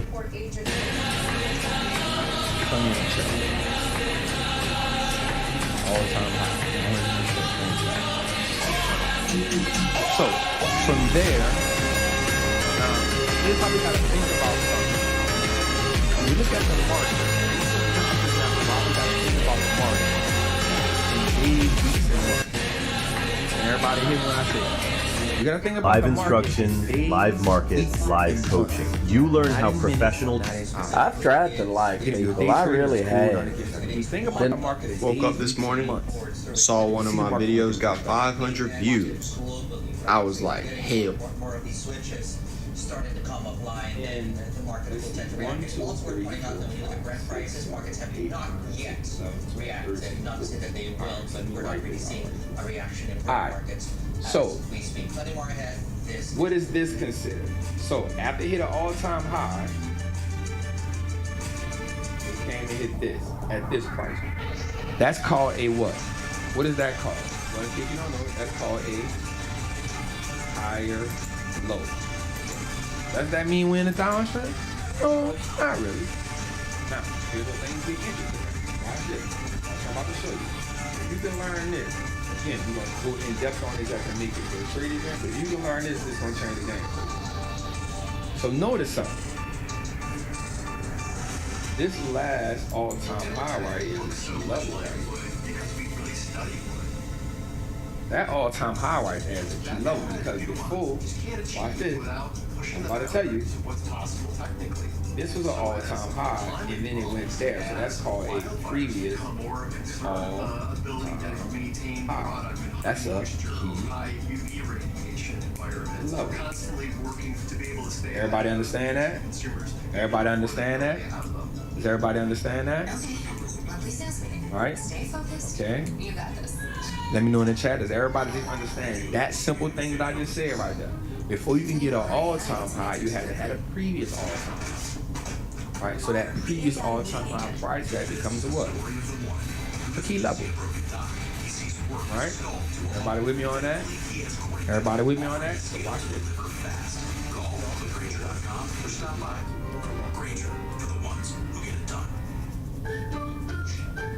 Fish, are you certain that's a good idea? Yeah, I'm just gonna zap it for 20 seconds. You're for imprint certain? No. Once it broke that previous all-time high, it's time for us to do what? Back up. We're not necessarily saying it's going into a downtrend, but once it broke that all-time high, it has now broke a key level. Because the all-time high did not act as supportive. It acted as what? It was a key level that we supposed to pay attention to. So what we got to do now is watch how it responds with it. Oil terminal here after these Iranian attacks have made those waters unsafe. This is still according to sources here right now. In the next couple of days, here we see. We say brace it. 1, 2, so you see it breaks the all-time high right here. This is the key level. It breaks. Everybody see that. It broke the key level. And it fell down again the next day, so heavy selling volume, not enough to panic, not enough to us to start putting puts in because we don't know. But here's what happened. It came back up to that key level. And then it fell back down. Now that tells us buyers try to get above that level, they couldn't get above that level, and once they couldn't get above that level, the next day look at that sharp fall down. Now we can say, okay, and this is despite what we've been hearing, right? When it comes to what the IEA said is they're set to release a record amount of strategic petroleum reserves. Another The key U.S. chimed level. in a few hours ago about how they're going to be contributing as well on their release. Does that make We sense? did hear from Jeff Curry, Carlisle Energy Pathways Does that make sense? strategy officer. This is simple. You smarter than what you think you are. You just not even giving yourself enough credit because you letting the internet make you rush. Could take months to unwind. If you go through this process enough times and looking at this, you're gonna say, bro, This is not I think I got it. It's gas, it's fertilizers, it's So watch metals, it's this. petrochemicals. So now we see it not only broke one key level, it tried to get back on top of that level and fell. And then when it fell, it broke another key level. Everybody see that key level that it broke? You've shut in places like Saudi Arabia or Now watch this. Once it broke that key level, look what it did. I can just, the list goes on. It tried and to on. get above it again, and then it fell again. But I So you can say one or two things. Well, Trap, I'm gonna play puts, or you can say, I'm not really a put player, so I'm gonna sit back and chill. Watch this.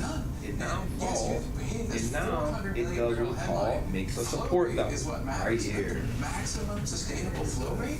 How do we know that support, Trap? Well, let's count the times we try to hit. One, came close, two, came close. That's 3 times to hit that support level. Well, wow. Well, that's also called a what, y'all? Right now, you're just minuscule in terms of offsetting it. So again, there's not many options here. What would you call this then? A payout campaign? Equal load. In terms of doing this, it's all they have. They're going to do whatever they can. But I think the key issue here, keep the hoarding down. Because we know what happened in the 1970s when you got the hoarding. A demand show. What does that mean? That's a level where buyers keep stepping in. So buyers like, nah, bro, I can't let y'all do that. So just off that alone, you already just identified one, you identify all-time high, you identify the key level, you identify another key level, and then you identify a support or an equal low. Earlier on in Oman, which looking at Brent, not really reacting. You smarter than what you think you are. Consequential, and obviously we're keeping on top Now, of it. let me show you something, because this is how the market gets Breaking tricky. news story here. Yeah, this All is that, you see the market ran up, but interesting look note where did it run into? There used to be a distinction across What did it the run markets. into? At first, I think people were trading on fear. What did it run And into? now So let's say you supply went long. concerns, they say that distinction no longer holds up. That you're starting A to see demand show, structural demand show. risks here. Let's say It's you not say just once it found the short-term equal sort low, of you said, ooh, when it's it going comes back to up, I'm these going potential long again. disruptions, and that's I why bet you are you went seeing, long. the Right? likes of Why you found strength there? Well, you broke one support and then you got to another support. You said, hey, that previous all-time high is a key level. Why is it a key level, Trav? Well, because that previous all-time high. Here's what you think about a stock. Think about this. Every bar on a chart is a part of a stock's DNA. It cannot go nowhere. Their earnings, right? And they said, look, we're watching oil prices very closely. They of course do. Look what happened. It runs into that previous all-time high again. Couldn't break above it. Remember, couldn't break above it, and then did what? Came back down, and then it broke the other previous all-time high. Now you can say, hey, I'm going short on it, Trap. It found resistance at this all-time high, broke past the other previous all-time high. Trap, I'm going short on it. So now guess what? You go short on it, right? Go short on it. Then look what it does again. What does it do, Trap? Well, it finds another what? What is this right here? We just talked about this. Everybody tell me what this is. Gas stations in Southeast Asia, right? Everybody in the chat, tell me what that is right there. That really pop up around the world. What that is. You know what? Can we keep on top of the oil story right now? Because I'm looking at Brent prices. Yep, right for all now. my We are smart now at people, yep, you got the head and shoulders. 99.73, so we're about Head, 25 yep, I cents see you. worth now on the most active contract. But that last line I put down at 99.22, what is that? This is something that we're That last line I put at 99.22, what is Which that? has been really pummeled of late. We'll probably take this on the chin when that Support. market opens up later What on. else it can be called? Can we get an MSCI on Asia Pacific up, please, if we can? Intraday. Support is it, for sure. You're 100% right. Opened at a north of Support, 99. 100%. What else We can it be did called? dip back below towards the 97 handle. Talk to me. But as you can see, and as we speak now, we are Damn. inching ever closer. There we go, $100 on Brent. What else can it be called Pick up right your quick? screens on the back, perhaps with this news coming through here. All right, here you go. We basically approached back to those levels since we saw basically It on can be Monday, called right? the So equal low. it's been Remember, how you respond, how you talk to the chart is how the chart responds to you. And I think it is what the most important thing, as everyone we talked to about, is really the state of play at the Strait of Hormuz. It created an because this equal Omani low. force Now, really is very, let's go very, a little further. the next headline Because here now we in gotta Iran identify today, something that talk we see. about, Well, this Travis, is what is it that we few see that we gotta remaining ports, identify? Well, that that's is what we gotta actually still identify. being able to move We Middle got a Eastern low. food, and shipping it Watch around this. global We got a markets. low. That also We got a is low. now effectively Then we got a. shut in the short term. You're talking What this about, is? according to some What that's called, reports, y'all? 1 million barrels a day of Omani oil. You got a lower high. Is potentially now impacted. That used to be exported from this port. So that's. Don't worry about that. If the Head and Shoulders lost you, don't worry about that. You don't even gotta go there yet. That's why I say for my more advanced people, all you looking at right here is heel up. Look, you got it high. This is an all-time high. It's interesting too. And then you got a what? Lower high. This is considered an equal high. Then you got another lower high. And then you got another lower high. Then you got another lower high. Well, that tells us we are in a what? After the third one, we know we in a what? I think what you mentioned about a market like India, I think it's a different story because they don't have that sort of. You're smarter than what you think you is. Sort of, I guess. So then you found another what So I think support that right same here, as the and guess what it did, y'all? India, It came you know, right they're back up. overweight. Where did it come back up to? That other floor. And what did it do, y'all? Gap down. Where did it gap down at? At the floor. Came up, broke the floor again. And he says India, of course. This is the game. Despite the rating, it's we're going to have to wait for that to really come alive. I should also mention Thailand has also been hit This quite is the badly. game. That market also opens up. Now watch this. I'm gonna show you something. Very, very close. Remember, this Sensitivity is to oil a. prices. If you're an oil importer, Watch this. Your currency's taking it. That's This floor. effectively the current account deficit showing up in energy markets right now. And in the currency Also markets. We're looking become at the futures. Guys, can we get the a numbers as well? Here's what they're doing right now. ceiling. Asia Pacific, last we checked, is. So watch this. Let's just see. Remember what I told you. Remember what I told you. Once a stock, once a candle gets on a stock on the chart, it becomes a DNA. Notice how we got that all the way around. So it comes down to this floor, and look what happens. It comes a little bit above that ceiling, breaks it, comes back, stays tight, breaks it, comes back, and then gets here. And guess what? Falls back down, comes back to that floor, staying close to it. To anyone perhaps that said we might be past Right? We just seeing the same thing. Broke that floor again, you know it's going back down. Perhaps is evidence to the right? So it's staying underneath that. Now I can tell you is at session lows. Now, for you as a trader, all you saying to yourself is that's a downtrend. Managing editor for Asia Equity joining us. And now as we try and unpack and follow I'm good. story Dante. So if you do nothing else, I just want you to come look at this part of this. Come back to this video and look at this right here and be like, yep, I identify everything Trap saying on this video. And then all you go do now is go look at a bunch of charts and reduce it. Let me just start identifying downtrends and key levels. Let me just go identify downtrends and key levels. Let me just go, I don't gotta take a trade, I don't gotta do nothing. Let me go just identify all-time highs, downtrends, and key levels. All-time highs, downtrends. That's what I want to do. I want to do that all week. I challenge you to go do that all week. Today is Wednesday. I want you to do that at least on 3 charts a day till next Wednesday. We'll go live again. And then you're now seeing, you know, people are factoring that into stock prices just because also Asia is the most vulnerable to the shutdown. I want you to do 3 charts a day all week. We'll go live again next Wednesday. So MXAP hitting session low just now, and Hong Kong also reflecting that kind of risk. And if you look at that kind of drop versus the U.S. futures, and all you looking for is one thing: all-time high, downtrends, key level. Basically showing that people are just a lot more sensitive to that kind of risks. All-time high, downtrend, key level. That's 21 charts, 3 charts a day on the daily. 3 charts a day for the next 7 days. We come back next Wednesday, we look at it again. It's the kind of work you gotta do. You just said, I will dominate trade. You said, I am a 6-figure, I am a 5-figure, I am a 6-figure, I am a 7-figure, I am an 8-figure, I am a 9-figure. Well, how you gonna do it if you don't put the reps in? I don't care what group you in. Cool. You getting the signals? Cool. You getting the layups? Cool. But what you gonna do on your own while they sleep? Because they know what they doing already. That's why you in their group. Anybody. I don't care. That's why you in their group. But what you doing on your own when they not calling out the play? 3 charts a day for 7 days. All you looking for is 3 things. All-time high, key level, downtrend. Being more defensive, buying high dividend stocks, as you know, at 7 least they provide days, some kind of income 3 charts a cushion. day. You can't do that. You lied to yourself. You didn't lie to us in the comments. You didn't lie to us in the chat. You didn't lie to me. You lied to yourself. If you start saying, oh man, I was tired, you don't want to be a 7-figure trader. Oh man, I was sleepy. You don't want to be an 8-figure trader. Oh man, I just got a lot going on. You don't want to be a 6-figure Thank you trader. so much, Linking, to our managing editor for Asia Equities in Singapore. I think Cash is came to the point Bianchi was making in the dollars. You gotta want the outcome more than you want the In excuse. case you missed that statistic, right? The record amount of money that is being You said, and is I will parked in money dominate market trade. funds. Well, We'll dominate try and, means I'm deal with locked that for you a in. bit later on. But yes, equity markets are selling off.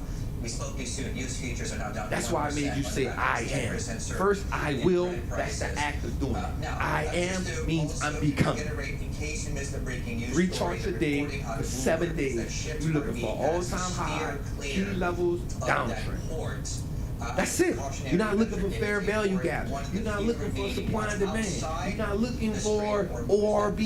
You're not looking for wedge triangles. You're not looking for, you're looking for all-time high, key level, downtrend on the day. And I think That's what you're looking for. The knee-jerk reaction is buy the dollar, sell stocks, and bring up the price of oil. They're looking to for now nothing $100 else. Stop for Brent. confusing. So certainly We that gonna is take going to be one the week fear at a that we're time. seeing when it comes to risk sentiment here today. That's despite, of course, the IEA with that big announcement about 1 week at a time. You got a lifetime. Do you watch EMFX, for example, now getting hit Because once you start printing the money, region this morning. We'll have plenty more and check out these markets coming up. This is Bloomberg. Are you gonna lose some trades? Hell yeah. So what? I said go on the daily chart. While some see a financial world All-time high, up, all-time high, key level, downtrend, higher low. I'm sorry, lower high.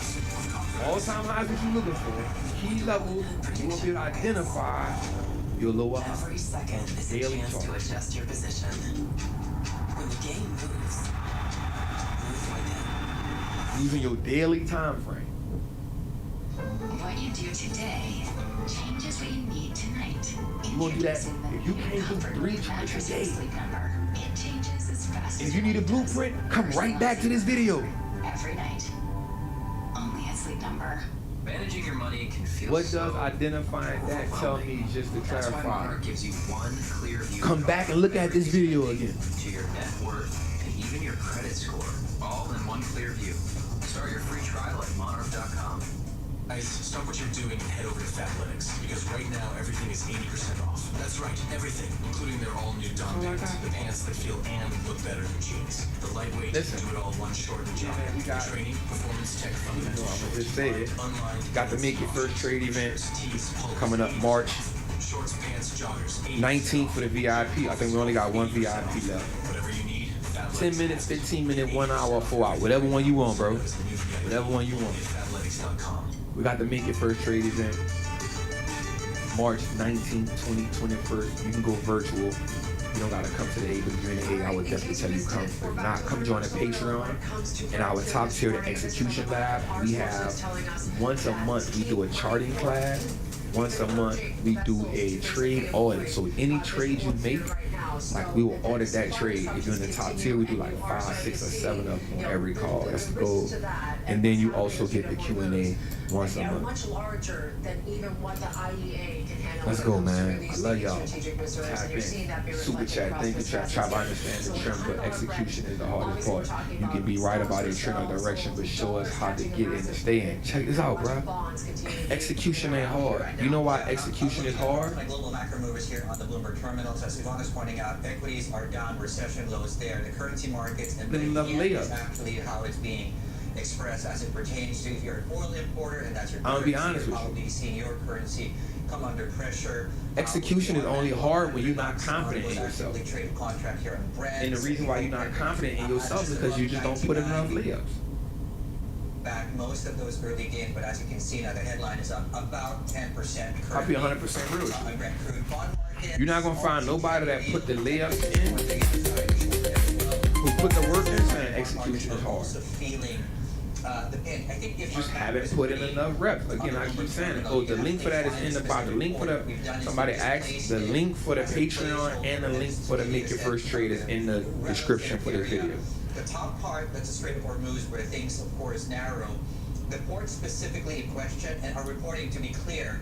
You feel me? So that's the only reason why you really aren't confident. Yellow circle, what Moscates in Oman, is where this. And that comes with time. Just give yourself enough layups. Is in place.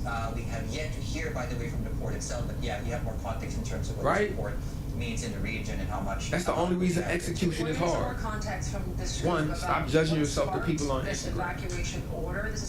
I'm gonna be real with you. I'm about to say something that's gonna be real crazy. I'm not hating on nobody. If you just learning how to trade and stuff, I'm gonna be honest with you. And it's about to be tough what I'm about to say, because it's gonna unfollow everybody that you knew that put pressure on you. Container and general cargo terminals, while other Omani ports are working normally. So this is why we're seeing some of these evacuations. I'm just being real with you. Spreading unfollow anybody who you know put pressure on the you. crisis that we're seeing when it comes to the Middle East is deepening and now threatening oil shipments from terminals outside of the Hormuz Strait as well. So it's not just the Hormuz waterway itself, but even what's around unfollow anybody that puts pressure on you. I do not day trade. And you gotta be real with yourself and say, hey, bro, like, I ain't gonna lie, like watching this person on Instagram, it put pressure on me. It put pressure on me to trade in a way that I don't want to trade. It put pressure on me to lose focus. I'm about to unfollow this person. Or I'm about to mute this person until I get more confident in myself.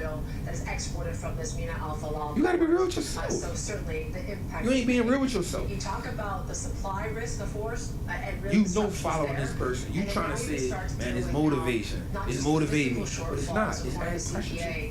Unfollow. Unmute them until you build up what you need. 150. That was the forecast coming through from Vivek Yar and his team there at CBA. They're putting their latest projection. But you gotta be real with yourself. Projection, I believe. About 90 minutes back. If I know that watching this person hit, and I'm losing, I gotta unfollow you. Not because I'm mad or I'm hating on you, because I understand that is taking me off, it's making me doubt myself. So guess what? I need to unfollow you or mute you so I can focus on what I gotta focus on. Bro, that's you. That ain't no hate. Oh man, no it ain't. I know it's oil because it simply prices out most people that can't afford it. It becomes a political issue. We talked at length about this earlier in the week when we did cross above 110. Not to say we're close to that at this point, but we started out. So that's what I want y'all to do. It was this time yesterday. Gotta we be were trading in the low 80s, I believe, and here we are. All right, man. I got love for y'all, man. I hope y'all have a great night. Make sure y'all like. Make sure you subscribe and share this out. I got so much love for y'all, man. I want to see us all win at this game because I know this game is discrimination. Like, we got to put the reps in, y'all. We got to put the layups in. And that's how we get to the championship. It's your boy, The Washington Shot, man. I love y'all. I appreciate y'all. Man, go check out some of the old videos on this channel. The one we put out Monday, the other ones. Help me get those old videos up. Come back to this video. Get on here. I put a dope video on Instagram too. So I love y'all. I appreciate y'all. I see y'all. Salute. What else are you watching, Dave? I mean, it seems like as Lanting mentioned, equity traders at least now are putting up hedges everywhere. Headline risk, right? Yeah. So it's not happening today. It happened yesterday. Something strange happened in the Japanese markets. The cash market was up. The Nikkei Vol Index was up. Normally, you don't see those two things move in tandem like that, but it just underscores against the hedging that's taking place here. In the region. Okay, it's worth pointing out that we are coming off highs ever so slightly on Brent. Dollar yen is now back above 159, and that's not the high of the session. So far, the high of the session was 159.24 very early on in the Tokyo session. What is now at session lows is the MSCI Asia Pacific. We're now down 1.6%. I guess as we continue to digest the news and the extent to which, and it's certainly not, it's a net negative. We're trying to figure out, of course, markets are trying to sort of triangulate the extent to which this is a negative. But the fact that you are getting precautionary and understandably precautionary measures for facilities there in the Middle East, talking about how they're taking things offline, given everything that's happening within the vicinity, is obviously bad news as it pertains to the oil supply market. And really, if you think about the amount of oil that is being released from strategic reserves and how quickly that is actually able to get to the buyers where they're needed, you understand why the price dynamics are wrong across the Brent curve. Is the short end is really leading the price gains we're seeing across the oil price, which I guess underscores to some extent some relief further out into the futures curve. But yes, we are very sensitive to headline risk as we speak. So we're watching what happens in the Middle East. You're also hearing the rhetoric from President Trump, which I think the market is now kind of ignoring, right? When he's talking about the U.S. is looking to finish the job in this Iran campaign. Meanwhile, you're hearing from Iran, according to our sources, that if there is in fact some sort of ceasefire, the U.S. must guarantee neither it, the U.S., nor Israel will strike in the country in the future. So it's not just a U.S. story; it's also what the Israel and really what their circumstance and perspective is on all this as well. But when it comes to the Iran side of things, we have not seen them in any way try any let up in sight when it comes to their sort of attacks. So certainly, there is both sides seem very far apart in any sort of ceasefire at this moment, just based on what we're seeing across the headlines. Yeah, I think Jim Desus, who joined us earlier on, had really good context here, right? Because it's unclear to many people still what a win will look like and how do we know if the U.S. has won? We know in terms of military supremacy that is on that side, but how do we know with any conclusion that they have won? The other thing that Jill pointed out, which I think is equally, if not more important, even if the U.S. and Iran somehow manage to head back to the negotiating table over the short term, the question Iran would then ask, according to Jill, is that what guarantees can the U.S. give that Israel will also align itself along those lines? So we have a lot of moving parts here to get into. John Herskovitz is with us right now to take us through the latest here. John, what do we know about what's going on? A lot of breaking news suddenly here across the markets. Some worries in Oman where that involves the closure of the port. This follows what happened with attacks on two vessels in Iraq's oil processing port, and this has driven Brent crude up above 100. So the $100 a barrel. So the relief that came from the release of these strategic petroleum reserves, the coordinated release, has quickly been offset with developments in the region, attacks on ports, closures, and this has just added to concerns of what's going on with oil, and oil prices are going up. And John, it's interesting too that what's telling about this Oman situation is that it's not just what we're seeing in terms of disruptions in the Strait of Hormuz. We also have to track what's going on outside of this key waterway as well. When this is where a large portion of a lot of these Middle Eastern countries are shipping or at least exporting that crude too. So it seems like things are getting worse and not better.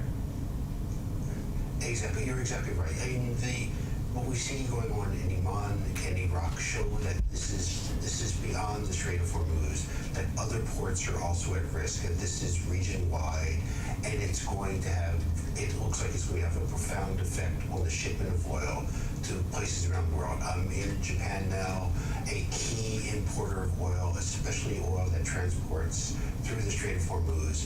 There are concerns about this in markets in Asia, around the world. So, and the worries about what was going on in Hormuz are spreading. And we had a Bloomberg Economics that did a modeling of what may happen if there's a 1 month closure or a 3 month closure of Hormuz. And it means prices above 100 and perhaps approaching $130, $140 or more if the closure of Hormuz is prolonged. Yeah, I think it's 160 and change, 168, I believe, from Ziad's team. John, thank you so much. We scrambled you to camera. Thank you. We appreciate it. On this breaking news, Brent is now back above $100, 166 right now on Brent. India comes online the next hour, and I imagine that market will take it on the chin, given everything that's taken place. That's it from us here on the China Show. We'll see you all tomorrow. Lots more coverage on the breaking news coming through on Bloomberg Television. Keep it here.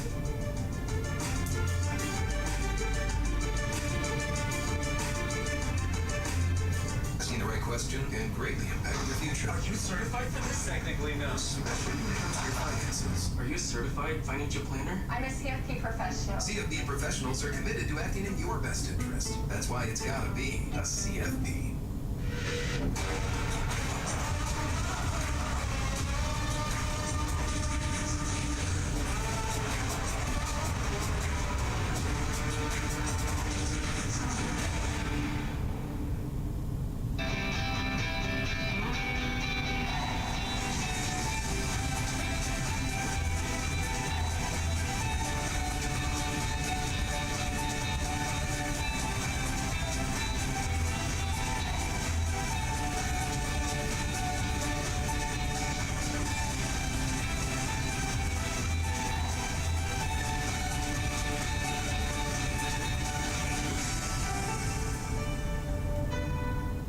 Wears a ball cap to hide his thinning hair, not because he's good at baseball, but since choosing Nutrafol Men, he's on track for a comeback. Just not one that involves baseball. Hats off to you, Mike. You buy low, sell high, jump on that trend, ride the wave. That's not how investing works. Wealth isn't won in a bet. Luck is not a strategy, and success demands discipline. You're serious about investing, right? With Redfin, your next place is just a tap away. Whether you're looking to buy your dream home or rent a sweet pad, see it up close and personal.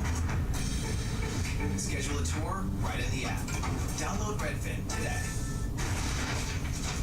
Finance meeting in 5 minutes.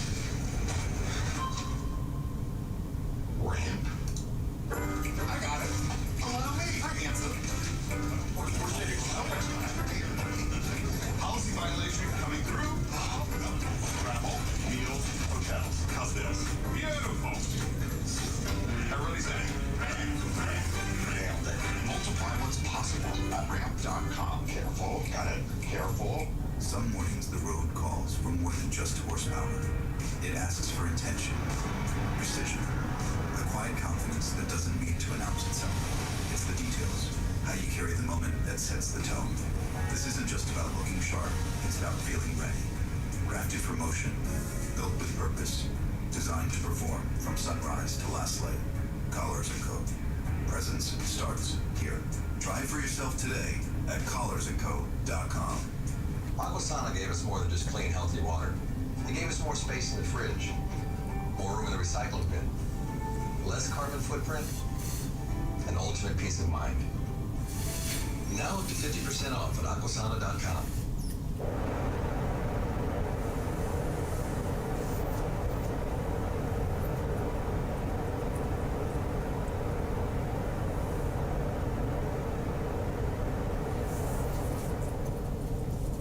Work shouldn't leave you feeling stiff or sore. You deserve a happier, healthier workday. That starts with a better workspace.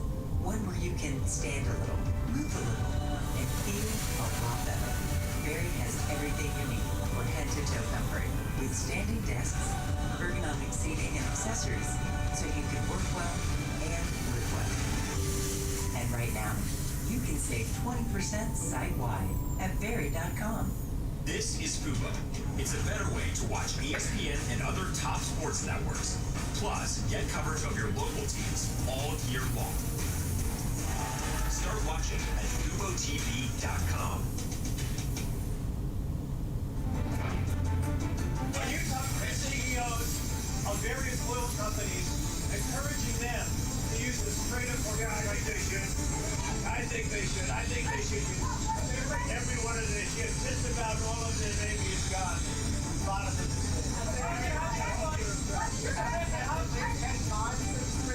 We don't think so. President Trump says oil companies should send their ships through the Strait of Hormuz, insisting Iran's navy is at the bottom of the sea even as attacks on vessels continue. Oil is at $100 a barrel again as those threats to tankers and other infrastructure rise, feeding inflation worries.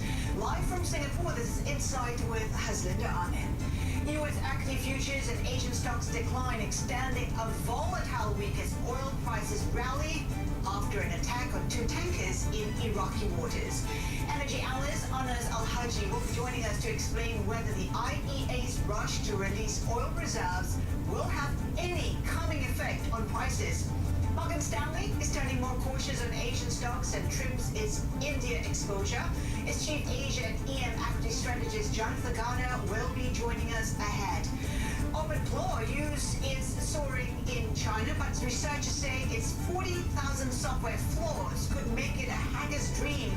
Cybersecurity veteran Anthony Lin joins us from the Global Council for Responsible AI on the guardrails that need to be put in place.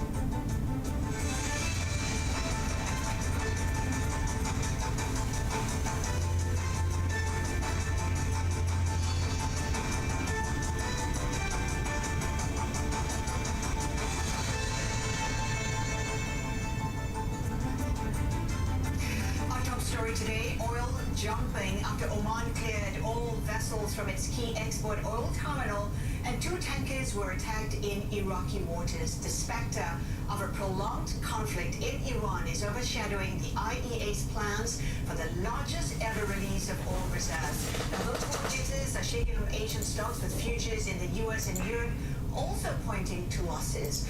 Our managing editor for Asia Equities, Lim Ting Tu, joins me now, and it does seem like there's so much fragility in the market, and it also seems like people are trading on headlines. Totally. I think today all eyes are really on oil prices, and then you see the risks we talked about, the oil tankers being attacked on Iraqi waters and Oman evacuating ships. That is new risk that the investors are contending with today, and that's reflected in oil prices and then got translated into Asia equity prices. We just hit a session low, right? We see a relatively resilient place like Hong Kong now dipping lower as well. I think people are really just kind of recalibrating the risks, and Asia is more vulnerable to higher oil prices and the shutdown in Hormuz Strait. And because of all that, I think people, are actually taking profit yet again. And of course, in the meantime, there's a lot of hedges being put on as well. We've been talking to investors. Put options were touted as one big thing in Korea, with Kospi having a record drop-off last week. We saw a record amount of put buying by retail investors, and some other investors are talking about how keeping liquidity is really essential right now. So cash is king, and you see a lot of flows going